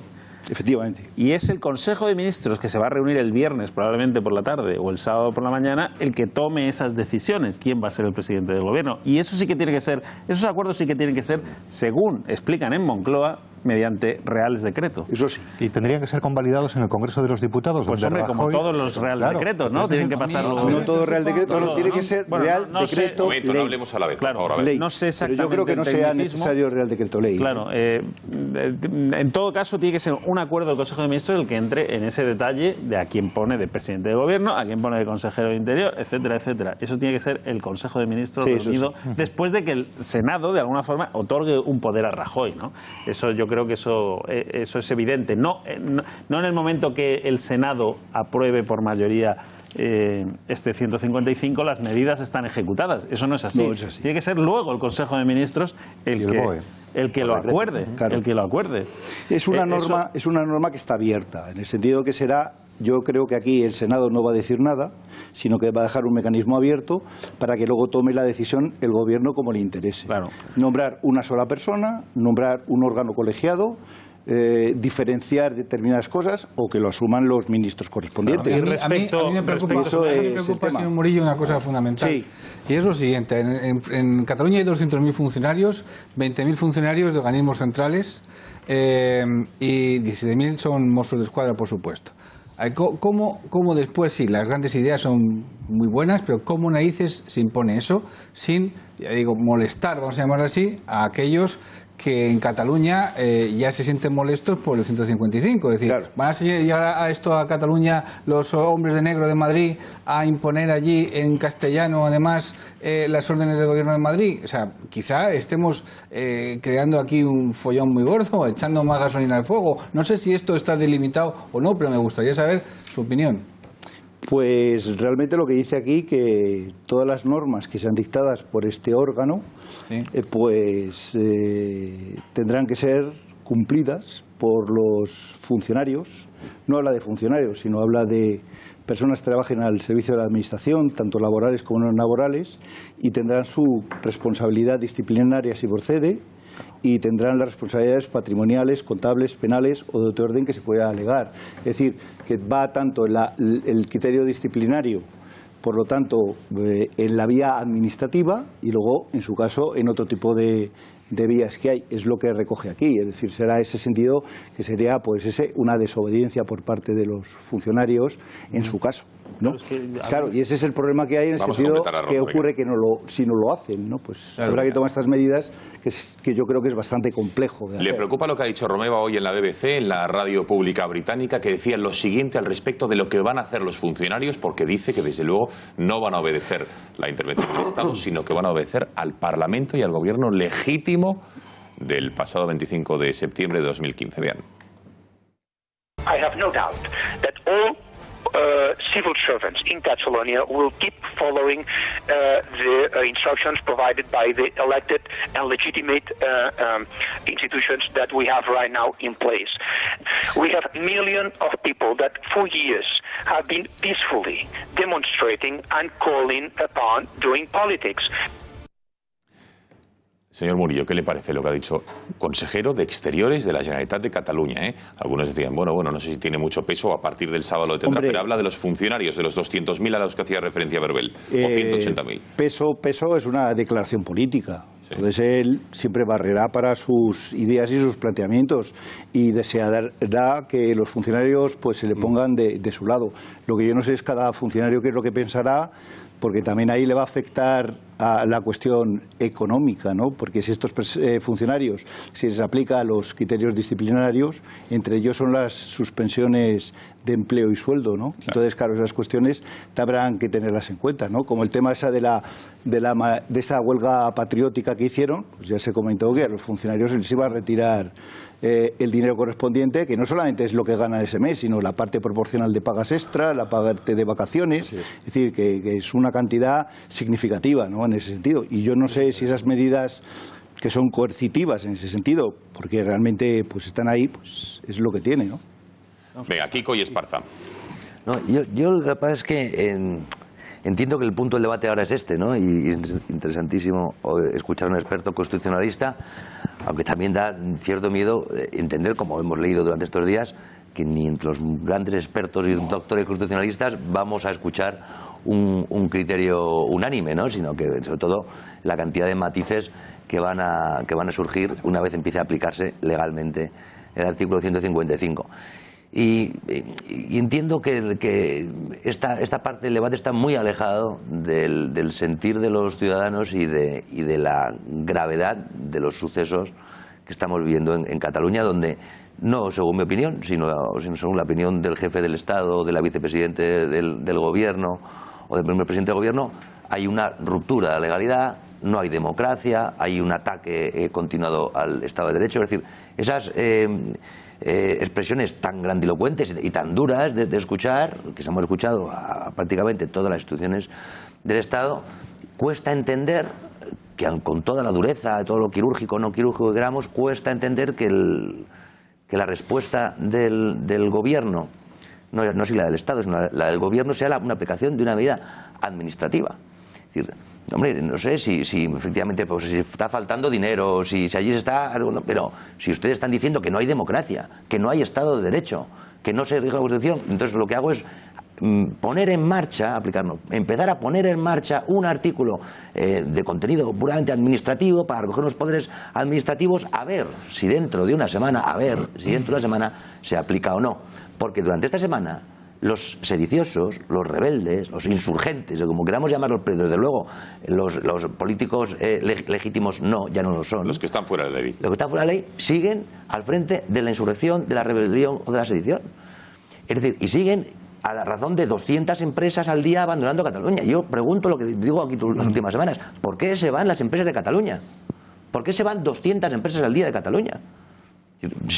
Porque si se va a reponer la seguridad, si el Estado, el Gobierno responde todos los mecanismos. ¿Te parece una actuación meramente administrativa la del Gobierno, destituir a todo un Gobierno y coger todas sus competencias? Pero es que cuando lo haga. Es que no puede hacer mucho más el Gobierno. Cuando lo haga la semana que viene hablamos si lo ha hecho y cómo lo ha hecho. Bueno, sí, vale, de acuerdo. Ahora lo que yo quería poner el foco es decir, es que eso está pasando, se están yendo 200 personas, se están quebrando las familias, se está quebrando la convivencia, se está produciendo un daño a Cataluña y al resto de España grandísimo, como mañana mismo la prensa económica llevará a su portada, y sigue exactamente las mismas cosas. El sábado ya veremos, ya veremos cómo y cuándo se aplica eso. Pero que esto se lleve desde el 6 de septiembre, decía antes Gonzalo, este Parlamento no va a poder. Pero si el Parlamento lleva sin reunirse desde el 6 de septiembre, Gonzalo, si estos señores han cerrado el Parlamento. Lo han cerrado. Primero, pasaron por encima de las propias leyes del Parlamento, como dijeron los letrados del Parlamento. Después pasaron por encima de la Constitución, de la soberanía, de las más mínimas y elementales reglas de entendimiento político, y han cerrado el Parlamento. Lo han cerrado. El Gobierno catalán. Ambas circunstancias. La réplica. El Gobierno catalán lleva sin control parlamentario desde que ha empezado. Porque ha empezado hace años. Desde que ha empezado a efectuarse el golpe de Estado o esta sedición. Entonces, es decir, no entiendo de verdad. Entiendo que los abogados del Estado se sienten mucho más cómodos en esta parte del debate, entonces decir que es este artículo, no sé cuánto, y el reglamento, y ahí ellos se sienten que están jugando en casa y ante su público, pero no corresponde a la gravedad de los hechos que se viven en Cataluña día tras día, digo, a razón de 200 empresas al día que se marchan. 1.300 llevamos ya. Hoy es el informe de los registradores. Esparza, ¿alguna pregunta? Lo digo porque si ya entramos en reflexiones y análisis políticos, despedimos al señor Murillo. Lo digo por si hay alguna pregunta concreta para él, y si no, le despedimos y entramos en el debate. No le despidas, hombre. No, pero que tampoco le quiera aquí tener toda la firmo el noche. finiquito ahora mismo. Intervenle. Y Bueno, ya está. a ver, Esparza, si hay preguntas, si no, No, despedimos. pregunta en concreto no, creo que son muy... Venga, pues entonces, señor Murillo, le agradecemos de veras que haya Nada, estado a ustedes. esta Muchas noche aquí. gracias. Por cierto, el tiempo, 6 meses como máximo, ¿no? Por tenerlo ya. 6 meses como máximo para convocar elecciones, pero las medidas ad infinitum.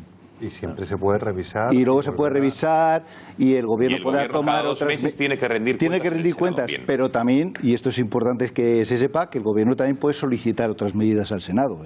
Queda clarísimo. Es una cláusula abierta. Ahí. Profesor Murillo, muchísimas gracias por a haber estado ustedes. esta noche en el Catalagua. Buenas noches. No sé si tenemos conexión ya con Santiago Abascal. En los próximos minutos haremos, porque, ojo, 2 convocatorias este fin de semana ciudadanas, una en Madrid el sábado, otro el domingo en Barcelona, de catalanes o que quieren seguir siendo españoles en el caso del domingo, y de españoles que ya están hartos con la situación que describía Kiko hace unos minutos. Publicidad, y estamos de vuelta. Habla Esparza y entramos en debate.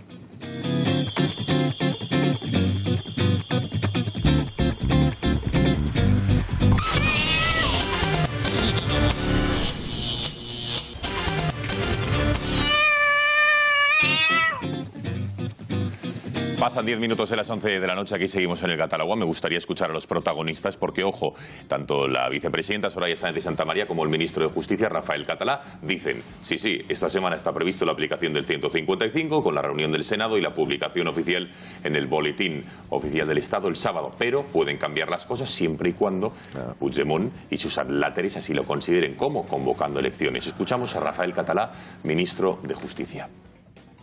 Y de aquí a entonces suceden otras cuestiones, las valoraremos, lógicamente, las tomaremos en consideración y veremos la posibilidad de que incluso en el trámite del Senado se puedan cambiar parte de las medidas que inicialmente el Gobierno. Nosotros el sábado hemos adoptado un acuerdo a la vista de las circunstancias actuales. Si las circunstancias cambian en los próximos días, sin duda se podrá modificar. Bueno, José Javier, es decir, se va a aplicar el 155 a no ser que, como decía Kiko, que quienes estén fuera de la ley decidan entrar en razón, porque sería evidente para que no se les inhabilite a todos ellos o no se les aparte, y convoquen elecciones, con lo cual la pelota está en su tejado nuevamente. Ya, yo creo que es justamente eso lo que se busca. Es decir, pasarse una pelota de un tejado al otro y que unos y otros actúen para tratar de encontrar un campo lo suficientemente neutro como para poder resolver por vía oligárquica el problema, como se ha resuelto todo en España desde 1977, en particular 78, incluidos los poderes autonómicos. Y a mí es justamente este punto el que me gustaría subrayar, porque todos los demás los habéis subrayado vosotros y muy adecuadamente, pero hay uno que me llama la atención, de forma muy particular, y es este. La atmósfera del debate es la siguiente. la comunidad autónoma, en uso de su soberanía, que por cierto no sé de dónde la sacan, desarrolla una legitimidad propia que hace pecaminoso, si no aún peor, el hecho de que el Estado de todos la intervenga. Y entonces a todo el mundo le parece terrible que haya una intervención administrativa del escalón superior de la administración sobre el escalón objetivamente inferior. Es decir, 40 años después del Estado de las Autonomías, hemos construido una situación en la que las autonomías gozan en la práctica de un estatus de igualdad respecto al Estado que encarna la soberanía nacional en su conjunto, a efectos de opinión pública, a efectos de legitimidad, no de legalidad. Y eso es terrible. Eso es terrible porque significa que estás concediendo a poderes particulares la misma legitimidad que al poder global. Digo que es terrible porque uno que es no diré un viejo politólogo porque ya parece de monedero, ¿no? Pero quiero recordar que toda la construcción del Estado como sede de la soberanía reposa sobre la afirmación progresiva del poder público sobre el poder privado, el poder público de la corona sobre el poder privado de los nobles, y nosotros hoy hemos construido un sistema donde el poder público, que ya no es el de la corona, sino que es el de la soberanía nacional, tiene que transar permanentemente con lo que no deja de ser un poder privado, que es la neofeudalidad autonómica o industrial o la que fuere, para poder actuar sin levantar suspicacias y sin que todo el mundo le grite. Me parece terrible, porque al final, lo único que garantiza la libertad y la igualdad ante la ley de los pequeños es que exista ese poder. Si deja de existir ese poder público, ¿estamos en manos de quién? Bueno. Sí, pero las cosas, Esparza, son así y han sido así. Se han fabricado así en las últimas décadas, quiero decir. Tú dices, no, a nadie debe sorprender que no puedan intervenir Cataluña. Es que no tienes marco legal para hacerlo. Es decir, es que no tienes un artículo 9 como el de la Constitución francesa donde lo puedas hacer. Y con Cataluña han pactado gobiernos del Partido Popular, gobiernos del Partido Socialista, y es más, yo ya en esa esfera oligárquica, como tú dices, ya ni siquiera entro a juzgarla, porque creo que podemos entender todos lo que vamos a decir. Pero ese es un mensaje que se ha trasladado a la ciudadanía, por tanto es un statu quo que se ha instalado, con lo cual deshacer eso es completamente difícil, y creo que la situación en la que nos encontramos, lo comentaba antes durante la pausa de publicidad, es que tú tienes una Constitución que es como un coche maravilloso de marca, que tienes en el garaje, que enseñas a todos los amigos que vienen a tomar la paella el fin de semana, pero que un día tienes una urgencia, lo enciendes y no va. Y el 155 no llega a lo que pretende hacer el gobierno. Entonces tienes un encaje muy complicado. Porque no has puesto nunca en marcha el coche. Porque no has puesto nunca. Sí, eso para empezar, porque has tenido el coche. La frase preferida de Arriola es: si no sacas el coche de garaje no te ponen una multa. Sí, que todo empieza de eso. Es decir, si no haces nada no te ponen una multa. Es la frase que más repite Arriola. De todas formas, es verdad que existe, no toda la opinión pública, hay una parte de la opinión pública que está dando palmas con las orejas, con el 155 y con la forma en la que lo ha propuesto Rajoy. O digamos en el conjunto de España. ¿Sabes? Hay una buena parte de la opinión pública porque no entienden exactamente lo que quiere decir y cómo se tiene que aplicar. No, bueno, al final, yo creo que lo entienden perfectamente. No, llevamos 6 meses o más vendiendo el 155 como si fuera a sacar a la Brunete, que ya no existe, a la Brigada 11 por las Ramblas, y la gente realmente empezó a pensar que sí, y no es verdad. No, afortunadamente, porque tampoco hemos llegado al extremo de tener que sacar. Por cierto, que no hemos llegado a ese extremo, que apoya el proceso, pero no se ha llegado a ese extremo. Yo creo que la gente entiende básicamente lo que va a hacer el gobierno allí, que es destituir a todo el gobierno autonómico, limitar las funciones del Parlamento, intervenir, sobre todo económicamente, Cataluña, y luego intentar convocar unas elecciones si se dan las circunstancias, digamos, la paz social mínima necesaria para que eso sea posible. Yo creo que eso lo entiende todo hijo de vecino. Hay una buena parte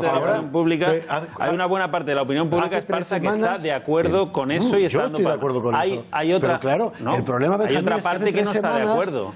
Y una parte importante, y te voy a decir más. No que no esté de acuerdo, está de acuerdo con eso. Lo que pasa que, como todo en este país, si lo adopta la derecha, se pone en cuarentena.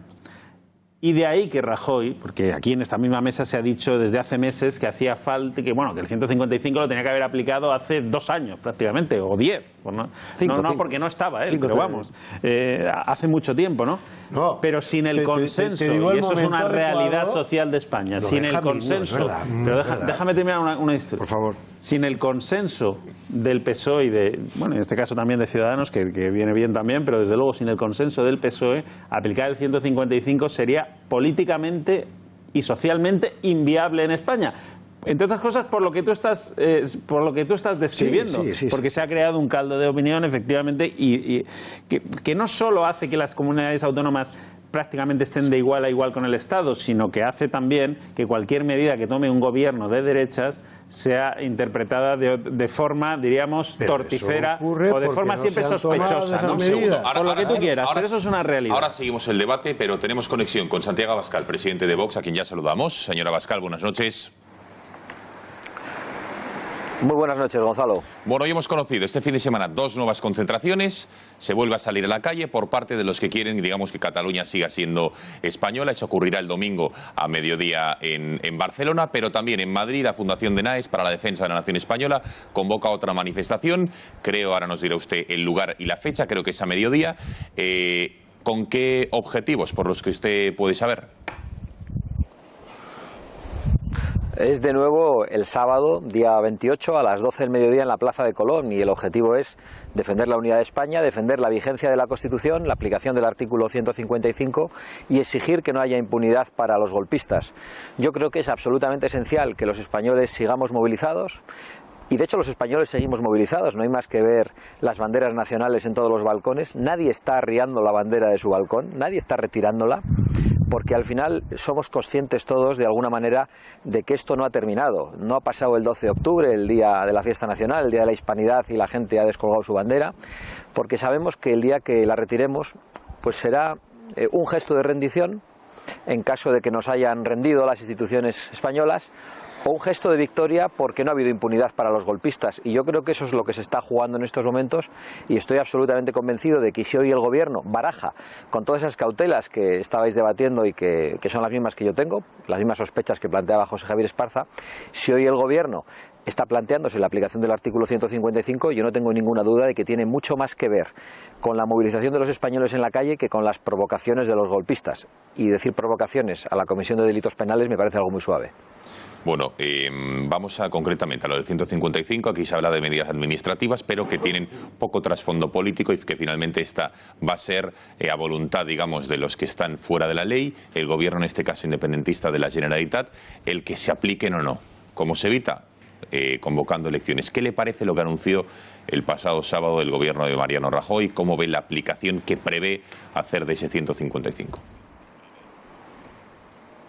Bueno, a mí me parece que lo que el Gobierno anunció el pasado sábado, que es muy necesario, debía haberlo anunciado hace 2 años, porque actualmente nos sitúa en una tesitura complejísima. Es decir, es la respuesta con una medida administrativa constitucional a la Comisión de Delitos Penales, a la Comisión del Delito de Rebelión, que es la declaración de independencia que se efectuó el otro día con una serie de afirmaciones confusas, pero la declaración se efectuó con publicidad ante todos los medios internacionales y con violencia, porque la violencia no es que salen a chillarnos por las noches a los españolistas o a romper los cristales de los que rotulan en castellano. No, no, la violencia es un concepto mucho más amplio desde un punto de vista jurídico, y cuando unos golpistas, unos rebeldes, arrebatan al Estado el monopolio del uso de la fuerza y están protegidos por los Mossos de Escuadra y una parte de ellos se suman a la rebeldía, la violencia se ha producido. El delito de rebelión, y lo sostienen así muchos especialistas en derecho penal, ya se ha cometido. Por lo tanto, responder a ese delito de rebelión sin detener a los rebeldes, sin ponerles a disposición judicial,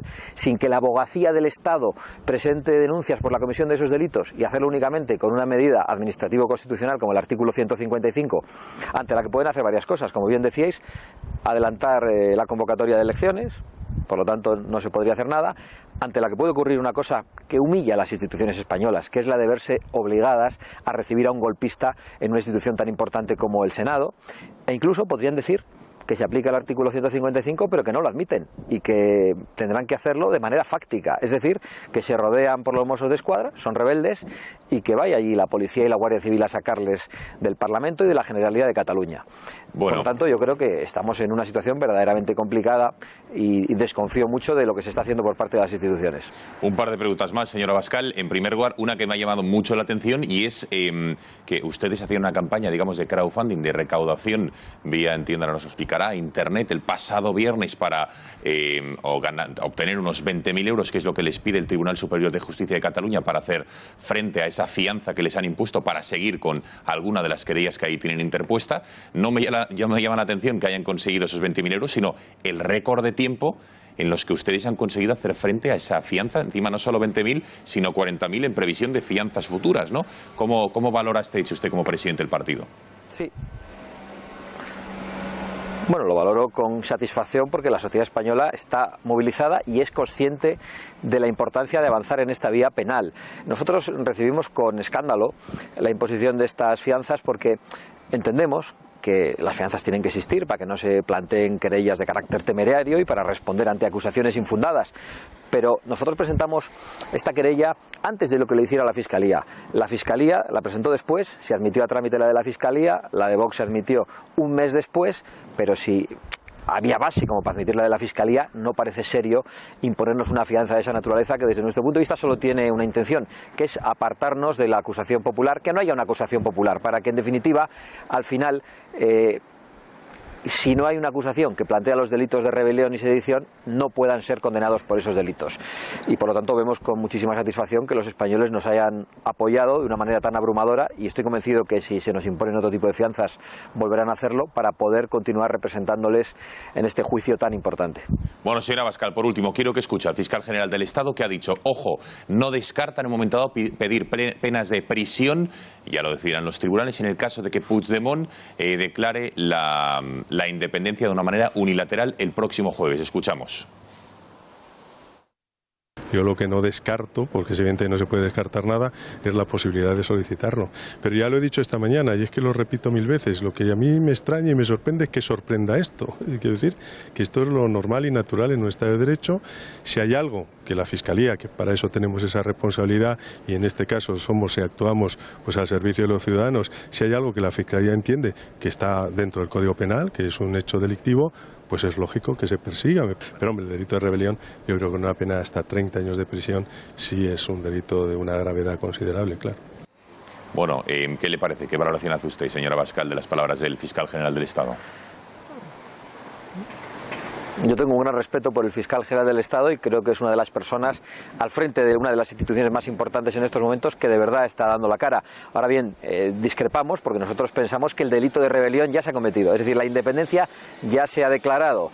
Esa triquiñuela posterior de que iba a proponerse una suspensión que finalmente no se ha producido, que en todo caso daba igual, porque el delito de rebelión puede durar 12 segundos, 12 minutos o 12 días, da igual, se ha cometido. No nos podemos dejar arrastrar esos debates de leguleyos que yo creo, no de leguleyos, perdón, de politicastros tramposos y trileros que al final solo buscan generar confusión cuando el delito se ha cometido de una manera muy grave. El fiscal general del Estado plantea eso, llega algo más tarde que nosotros, pero nos alegramos de que la Fiscalía se esté planteando seriamente imputarle esos delitos. Santiago Abascal, presidente de Vox, gracias por haber atendido a las cámaras del Catalagua y muy buenas noches. Gracias a vosotros, muy buenas noches. Bueno, más elementos encima de la mesa. Por cierto, ahora enseguida escucharemos lo que decía Joan Tardá en el año 2012 en un programa de televisión con Pablo Iglesias cuando hablaba de que la aplicación del 155 daría alas al independentismo. Lo escuchamos ahora, pero antes faltaban Esparza en ese tete-a-tete que tenía con Benjamín y también Berbel. Venga. Tete-a-tete. Mejor que un vis-a-vis. No, yo quería decir solo lo siguiente. Es verdad la argumentación que ha hecho Benjamín. Es verdad.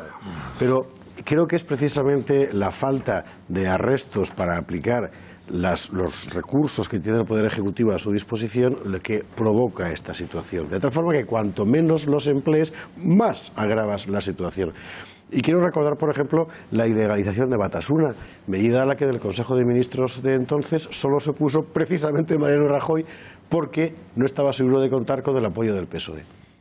O sea, no, cuando uno manda tiene que tomar medidas, pero cuando tú eres un político que no tiene, ¿cómo decir?, suficiente sentido del Estado como para asumir el quemarte en tomar una decisión, inevitablemente lo incendias todo a tu alrededor, en combustión seca, que es como lleva España tanto tiempo, es lo que yo creo. No, lo que pasa es que a lo mejor en este caso la acción precipitada podría haber incendiado el bosque. ¿Precipitada? Sí, la acción precipitada. Sí, precipitada en el sentido de que si no cuentas con el respaldo social mayoritario puedes crear un problema mayor del que intentas. Precipitada, por Dios. Bueno, pero si es como un ent del bosque de fango. No. Vamos a ver. Aquí para tomar determinadas decisiones, repito, yo creo que o estás de la mano del PSOE o estás absolutamente perdido. Y con lo que eso implica. ¿Está perdido quién? Esto es importante. ¿Está perdido quién? Está perdida la estabilidad. La estabilidad política y social del país. Que es lo que a mí me preocupa. Yo entiendo que sí, pero dudo mucho que esa preocupación no estoy en la cabeza haya pesado tanto. No, si no estoy en la cabeza de Rajoy. Yo sí quiero ponerme en la piel de los catalanes que están sufriendo un golpe de Estado desde hace mes y medio de una forma terrible día a día. En esa piel sí hay que ponerse. No en la cabeza de nadie. Hay muchas acciones que se pueden. Puedes haber mandado a los tanques hace mes y medio, pero no creo que eso hubiera resuelto bien la situación. Pero vamos a ver, Benjamín, vamos a ver.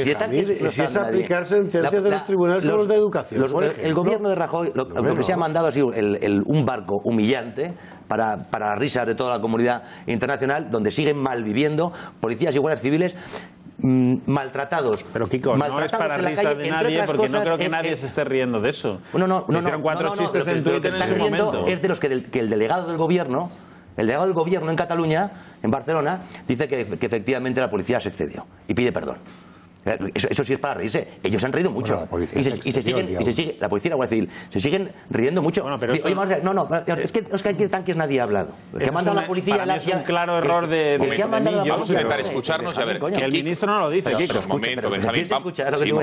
Kiko, ya imparto yo el orden si nos importa. Venga, Kiko, escucha a Benjamín. Verbel también te veía la palabra. Veo que Cortizo también tiene cosas que decir. Venga. Insisto en que en la cabeza de Mariano Rajoy no sé si lo hace por miedo, por cobardía, por prudencia del grandísimo estadista que pueda llegar a pensar, por experiencia de que muchas veces sin hacer nada a él le ha ido bien. Y es verdad que muchas veces sin hacer nada a él políticamente le ha ido bien, pero no le ha ido bien a su partido y no le ha ido bien a España. Yo creo que esto es flagrante, es decir, que hay catalanes que están sufriendo a razón económica de 200 empresas marchando al día. Es decir, yo creo que nadie puede hablar de vamos a ver si es que aquí vamos a hacer algo demasiado rápido, es que aquí los tanques, que seguimos con lo de los tanques.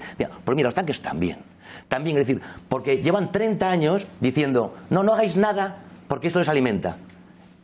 ¿Podemos decir hoy que efectivamente el no hacer nada les ha alimentado? Yo creo que aquí hay que podemos por lo menos pero partir como base. Luego tendremos 17 problemas, pero podemos partir como base y decir, oye, sí, en 30 años no se ha hecho nada contundente contra el separatismo y este es un problema. Bueno, entonces yo creo que la primera es decir, hay que empezar a hacer algo seriamente, es decir, y todavía no se ha hecho. Se ha empezado el 155, pero siguen en el poder, siguen en el poder los sediciosos y los rebeldes. Que mañana te declaran la independencia, que mañana puede dar la orden a los Mossos de Escuadra. Repites una y otra vez que todavía no se ha hecho nada, que ya veremos que el sábado, hombre, no se ha hecho nada. Primero la aplicación de 155 ¿por qué Sociedad Civil Catalana se manifiesta el domingo? Unos plazos, Kiko, que no se los puede saltar el gobierno. Me parece una mera norma administrativa que no lo es, que es una intervención política muy seria y muy grave.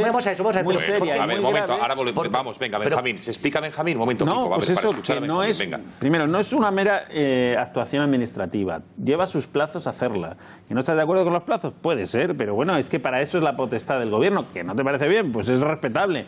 Pero el gobierno tiene que marcar, tiene que marcar una estrategia política y la hace. Y claro que es una decisión política muy grave. Nunca se ha tomado. Es arriesgado tomarla porque no sabes efectivamente ni desde el punto de vista jurídico hay unanimidad de los constitucionalistas en cómo hacerlo y desde el punto de vista político no sabes tampoco lo que puede salir de ahí. Por lo tanto es un terreno pantanoso porque es inexplorado. O sea, que es una decisión muy comprometida que tiene que tomar el gobierno. Yo creo que la tiene que tomar de la mano del Partido Socialista. Es que no me cabe ninguna duda. Bien. Y eso es lo que ha estado retrasando, entre otras cosas, la aplicación del 155, que probablemente era necesaria ya desde el día 6 cuando el Parlamento se salta todas sus propias normas. Eso me conformo, decir que pero es que hay otros elementos que poner encima de la mesa cuando el gobierno va a acabo, perdón, de verdad. Para cada tipo del Código Penal que conlleva penas de 15, 20, 25 años, es decir, parecidos a los de homicidio o a los de secuestro, que se cometan en España, vamos a esperar a que el Partido Popular y el Partido Socialista se pongan de acuerdo para perseguirlo. No, pues para yo creo que hay una percepción generalizada entre la ciudadanía española de que ha habido una ausencia de autoridad por parte del Gobierno en todo esto que está ocurriendo. Y que el 155, de alguna forma, es la respuesta final a esa inacción por parte del Gobierno. Yo creo que Rajoy lo ha explicado claramente. El objetivo es bajar el sufle. ¿Cómo? Quitando evidentemente a Puigdemont del Gobierno, quitando a Junqueras, quitarles el poder, de alguna forma también ocupar TV3 y devolver la racionalidad al debate público. Porque no olvidemos que eso está trufado de mentiras. Todo el debate que hemos visto hasta ahora está trufado de mentiras. Voy a citar algunas. La primera, Cataluña seguiría en la Unión Europea. Por lo menos la Unión Europea ha dicho ya como 8 o 9 veces que ni de coña. Segundo, los bancos y las empresas se quedarían en Cataluña porque esto sería pues el paraíso. Joder, son 1.302 empresas ya las que han salido de Cataluña hasta ahora. La doble nacionalidad la mantendríamos, la mantendrían. Luego, que el Barça seguiría incluso jugando en la Liga. Y la última, a los funcionarios, no os preocupéis, que el día 3 de esto de octubre hacemos la huelga y que no nos van a quitar nadie. Resulta que ahí mismo se lo van a poner. Bueno, pues de alguna forma yo creo que el 155 es la respuesta justamente de sentido común a devolver la normalidad a Cataluña. ¿Se consiga o no se consiga? No lo sé, pero es lo que hay. Bueno, Puigdemont, por cierto, en un acto que tenía esta noche, está diciendo que el Estado quiere una Cataluña sometida, disminuida y humillada. Cierro comillas. Esto lo ha dicho Carles Puigdemont, a ver si podemos acceder a esos cortes para ponérselos antes de que finalice el programa. Venga, Gonzalo. Sí, yo, Kiko, no puedo estar de acuerdo contigo. No se pueden acelerar los plazos por mucho que te entre la prisa y tengas la convicción profunda de que estas personas han cometido los delitos que tú crees que han cometido. Estos sediciosos, como tú dices, no son sediciosos, no a día de hoy. No han sido juzgados. Yo creo que un Estado de Derecho donde las cosas se juzgan y no está yendo a ritmo lento. Ponías el ejemplo de asesinatos, violaciones y graves delitos de Código Penal, van bastante más lentos que esto que se está juzgando en este momento. No se ha declarado la independencia. Es más, el Gobierno lo ha preguntado y en la respuesta ni siquiera se ha contestado pues sí la hemos declarado. No hay un acto formal del Parlamento donde se ha declarado la independencia. Se han aprobado 2 leyes que han sido tumbadas por el Tribunal Constitucional y que no se han puesto en ejercicio. Por tanto, a toda la respuesta del Constitucional y del Gobierno en este asunto, con yo creo que bastante sentido común en algunos momentos, Cataluña y las autoridades del Govern que pretenden la independencia pues se han parado.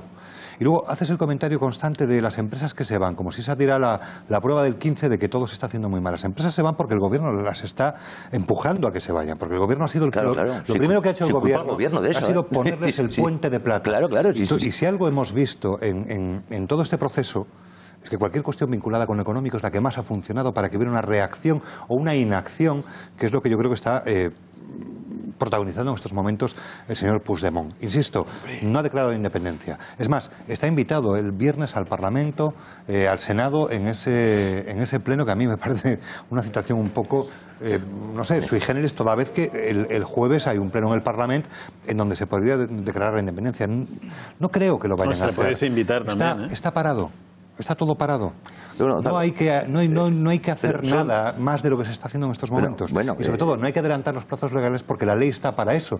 Y si los adelantas, te acabas tú convirtiendo en el sedicioso que tanto lamentas. No, pero dos cosas solamente. Que he hecho criticar mi paralelismo con otros delitos graves. Hombre, la detención sí es inmediata ante un delito grave. La detención y puesta la detención y puesta a disposición de los tribunales cuando una persona ha cometido un delito grave, eso es inmediato. Es decir, no lo comparaba, no, los asesinatos van más lento todavía. No es verdad. Cuando alguien es sospechoso, y te digo, la declaración de independencia, la segunda parte, porque sería importante para saber. Tienes 2, ¿cuántos más quieres? No, pero escúchame, porque decías, no se ha producido ese delito porque no se ha producido la declaración de independencia. Bien, vale, pues vamos a esperar a que los jueces lo digan dentro de 257 años. Pero antes no lo decir, pero nos basta con que todas las asociaciones de fiscales, por primera vez en democracia, todas las asociaciones de fiscales, también los fiscales progresistas, hayan dicho que se ha declarado la independencia y que hay un golpe de Estado en curso. Digo, que no hace falta ser un héroe con el Gobierno para estar de acuerdo con todas las asociaciones de fiscales, que lo han dicho todos. Digo que no estás voy a ir a lo loco, entro voy a la legión, no, voy a hacer caso a lo que me dicen todas las asociaciones de fiscales. Jurídicamente hablando, no se ha producido tal cual. Porque luego después hay un grupo... Bien claro, que tú tendrás tu opinión y yo la mía y tal. Yo digo que ante la acción... Pero ante un grupo de juristas constitucionales se llama Llibertats y te dice que legalmente, tal cual, no han declarado independencia. Vamos a ver, tú tendrás tu opinión, que ese grupo otro, pero tú entiendes que tu opinión es la tuya, la mía la mía. Que me parece muy bien, pero que la de Gonzalo también cree que no. Pero digo, que ante la acción de un gobierno, estamos hablando de cuando decía Benjamín, no, es que un gobierno tiene que ir de la mano del PSOE y tal. ¿Puede ir un gobierno de la mano de todas las asociaciones de fiscales cuando se está hablando de la comisión de un delito? Es que no me parece que sea... Desde el punto de vista...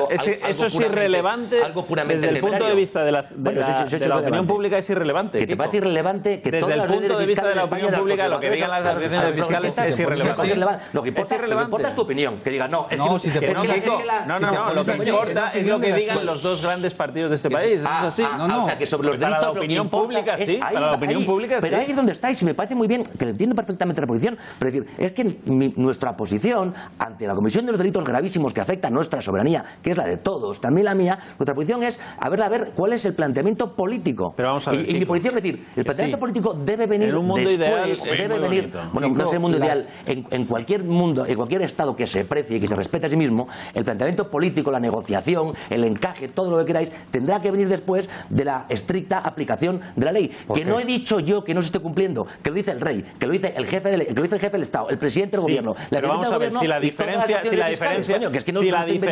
es entre crear un posible cisma social, en la inestabilidad del país, por esperar un mes o no esperarlo, yo prefiero esperarlo, sinceramente, si el resultado final va a ser el mismo. Que tienen mucha prisa por querer ver a Puigdemont entre rejas. Y a mí las tripas pues también me lo piden, pero la cabeza no. Benjamín, cuanto más tiempo pase, la fractura cada vez es mayor, más empresas se fugan, más catalanes están descontentos con la elección del gobierno, y eso es una realidad. Basta con irse a Cataluña, en cualquier provincia de las 4, y se ve. Con la inacción del gobierno. Con la inacción del gobierno ante lo que te acabo de decir, la fuga de empresas, ciudadanos que no pueden elegir cómo estudiar sus hijos en qué idioma, en muchas empresas con el tema de que se denuncian entre ellas y si hay una campaña a la delación, con aplicaciones con ANC y Omnium detrás subvencionándolo, y eso es una realidad, con lo cual el catalán de a pie que salió el 8 de octubre a la calle dijo basta ya, ese millón de ciudadanos, Gonzalo, basta. Bueno, momento. Pero es que acusar al gobierno de inacción cuando está haciendo algo que no había hecho nadie y que le están criticando de muchos sectores, porque al parecer es durísimo,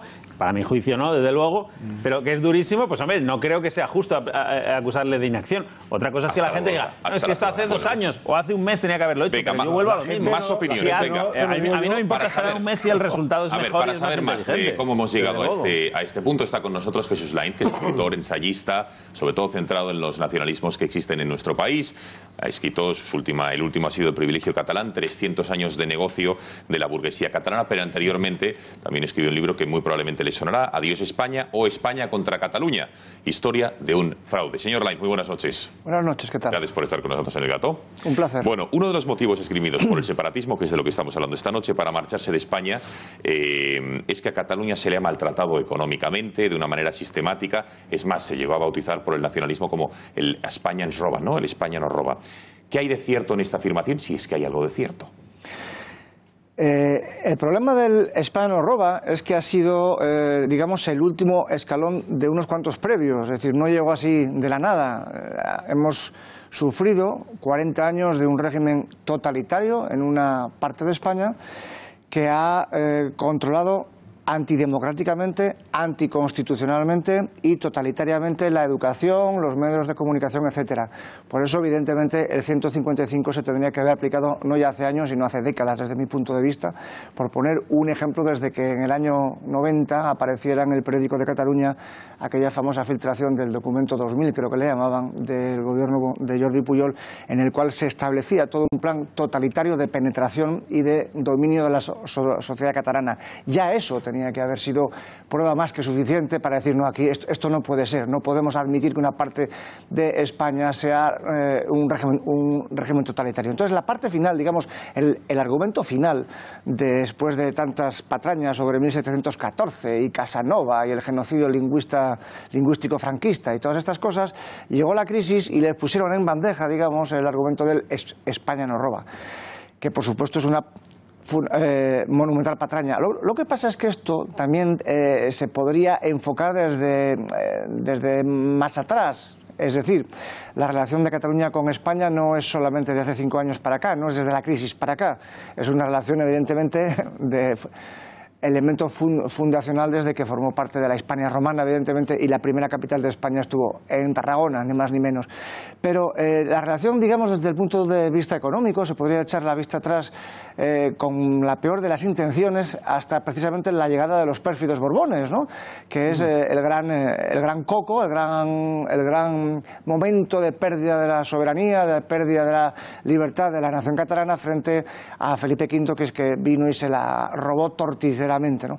Y sin embargo, la realidad histórica nos demuestra que precisamente con Felipe V comienza el arranque espectacular de la economía catalana, no solamente debido al carácter, como es lógico, emprendedor y laborioso de los catalanes, sino a el apoyo que durante 300 años ha tenido la industria catalana por parte de todos los gobiernos españoles, sin excepción, desde Felipe V hasta don Francisco Franco Bahamonde. Y esto hay que subrayarlo, sin excepción. Por eso se lo iba a preguntar. Una de las tesis de su libro, de sus libros, es que los diferentes gobiernos que ha habido en España, de alguna manera, han privilegiado la industria catalana, en contra de lo que se dice desde Cataluña por parte del nacionalismo. ¿Por qué esto es así? Bueno, la política proteccionista evidentemente no protegió solo a la industria catalana, protegió a toda la industria española durante los siglos XVIII, XIX y buena parte del XX porque estaba en inferioridad de condiciones frente a otras más pujantes y más modernas, como era, por ejemplo, la textil inglesa.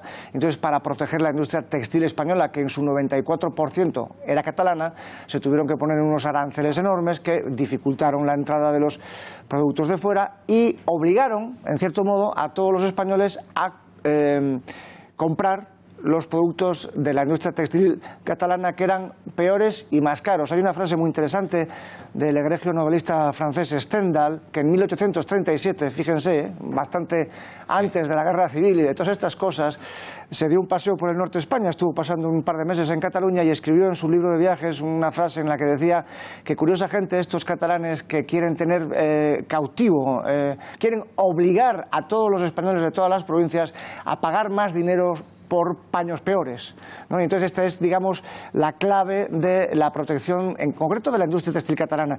Por supuesto, no fue solamente la industria catalana, como digo, fue toda la industria española, pero la región en la que se concentró el núcleo más férreo del proteccionismo durante el siglo XIX fue Cataluña. Tanto es así que una cosa que no se suele recordar es que la razón última, digamos la chispa que prendió la guerra de independencia de Cuba en 1895, con el resultado que todos conocemos del gran desastre del 98, fue precisamente la oposición férrea del Fomento del Trabajo Nacional, en concreto, es decir, la patronal catalana y otras instituciones empresariales catalanas, a conceder la autonomía política y administrativa y la posibilidad de libertad de comercio de los cubanos con, por ejemplo, los yanquis, que los tenían ahí al lado. Y hay una frase de Sagasta, del presidente Sagasta en 1901, en respuesta a Bartomeu Robert, el diputado de la Lliga Regionalista, cuando él le pide en el Parlamento por primera vez la concesión del concierto económico para Cataluña, la autonomía política para Cataluña, y acusó a la administración española, a la mala administración española de la pérdida de Cuba. Le contestó Sagasta: señor Bartomeu Robert, Cuba se ha perdido en buena parte por el privilegio que ha gozado Cataluña durante décadas y que exasperó a los cubanos.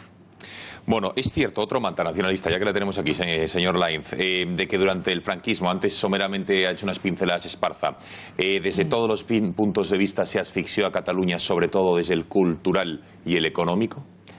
¿Se refiere solamente al régimen franquista? Sí, solo a eso, a la dictadura franquista. Desde el punto de vista económico, pues es evidente, ¿no? Los pobres catalanes tuvieron que emigrar a buscar trabajo a Soria y a Cuenca, que era donde tenían fábricas y donde podían ganarse el futuro, ¿no? Es decir, a mí me parece una patraña monumental. Es más, es curioso que se ha acusado incluso al franquismo de haber pergeñado un maquiavélico plan de disolución de la conciencia nacional vasca y catalana, promoviendo que los extremeños y los andaluces emigraran allí, de lo que habrá que deducir que también Franco quiso diluir el sentimiento nacional madrileño, el alemán, el francés, el suizo y el argentino, lugares donde fueron mucha más gente, muchos más emigrantes que a Cataluña. Y eso por la parte, digamos, económica. Bueno, podríamos también mencionar, podríamos hablar de mil cosas, ¿no? Pero ya que tenemos poco tiempo y hay que ser raudos y fugaces como las centellas,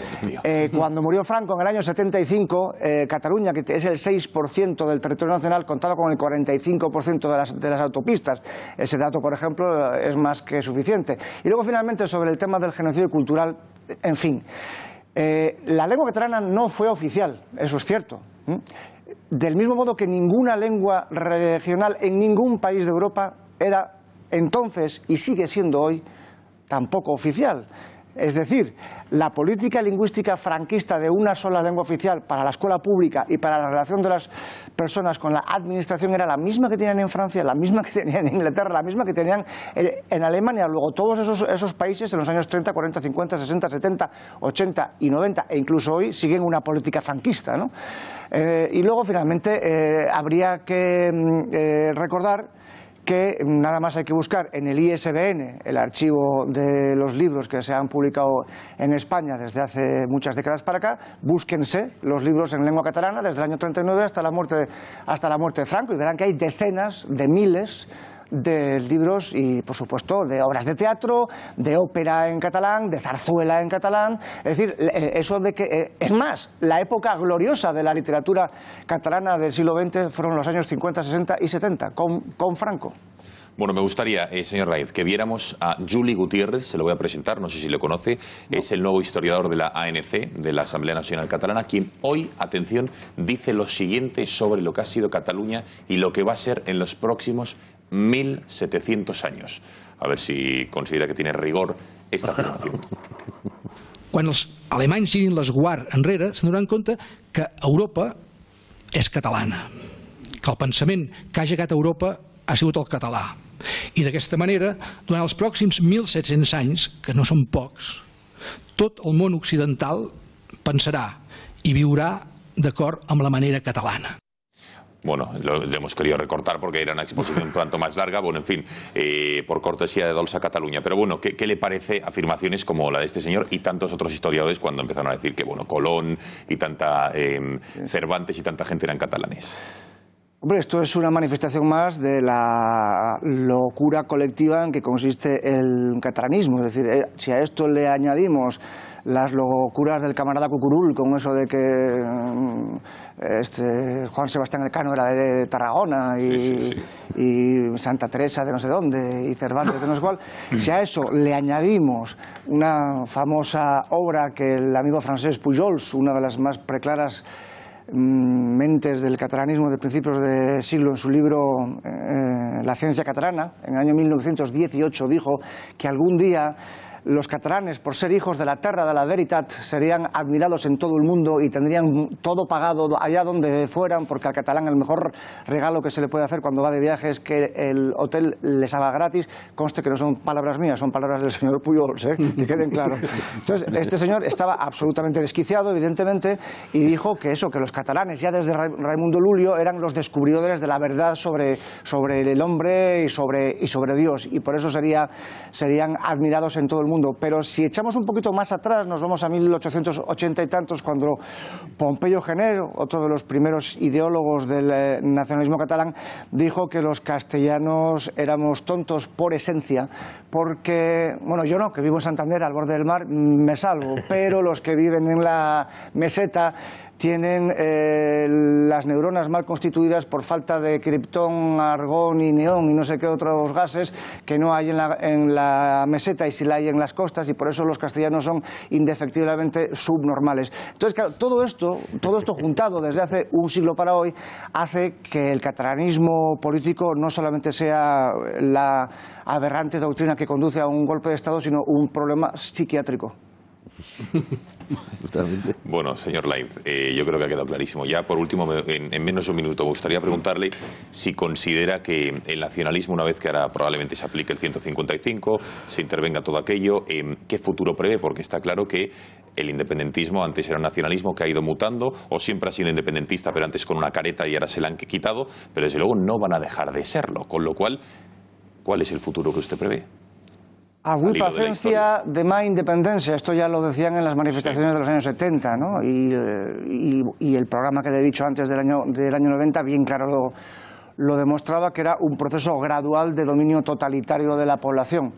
El proceso, según parece, o según los estrategas separatistas, ha llegado a un punto de, no sé cómo llamarlo, maduración, y por lo tanto han dado el paso adelante de intentar romper cuando ya se ha conseguido el adoctrinamiento de un suficiente porcentaje de catalanes. Por cierto, es muy interesante el fenómeno paranormal de que según se baja en la pirámide de edad se aumenta el voto separatista, que es debido al cambio climático, algo que han tomado con el Colacao, o a lo que han mamado evidentemente en la escuela y en los medios de comunicación. Esto evidentemente no se desarraiga. Si lo han sembrado, lo han regado y lo han recogido durante 40 años, en el mejor de los casos hará falta otros 40 años para hacer ver a estos niños catalanes que les han tomado el pelo, bueno, a estos niños y también a los adultos, que les han tomado el pelo, que se han reído de ellos y que les han manipulado. Y lo más interesante de todo, que cuando los empresarios separatistas han visto peligrar la cartera, la han llevado a Madrid y han dejado que la chusma se parta la cara por ellos. Cuando digo la chusma no es desde mi punto de vista, evidentemente desde la punta de vista de ellos. Ahora vamos a dejar que la gente se rompa la cara en la calle mientras yo guardo mis ahorros en Madrid.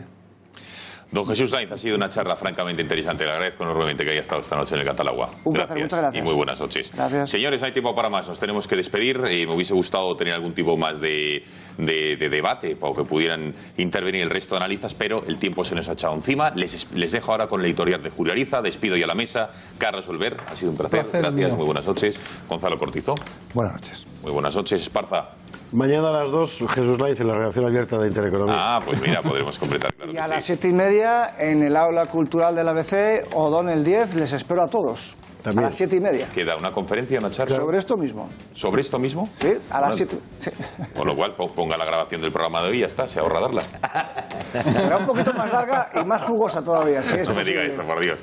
Bueno, esto ya ha sido un pequeño adelanto, claro que sí, un teaser que se dice. Benjamín, gracias. Ya sabes, Cristiano Ronaldo, mejor jugador, y Zidane, mejor entrenador. Tenía que acabar ahí con su... Va a ser verdad eso de Castilla y la... Sí, va a serlo, efectivamente, lo de los gases. Yo me quedo con eso de los gases. Bueno, Kiko, no sé si eres muy de gases, pero bueno, que gracias por haber estado aquí esta noche. Dice que votos más, ¿no? Decía don Jesús, pero muchas gracias a ti. Gracias y buenas noches. Señores, que gracias por su confianza, que el Gata la vuelve mañana a las 10 y que ha sido un placer. Hasta luego.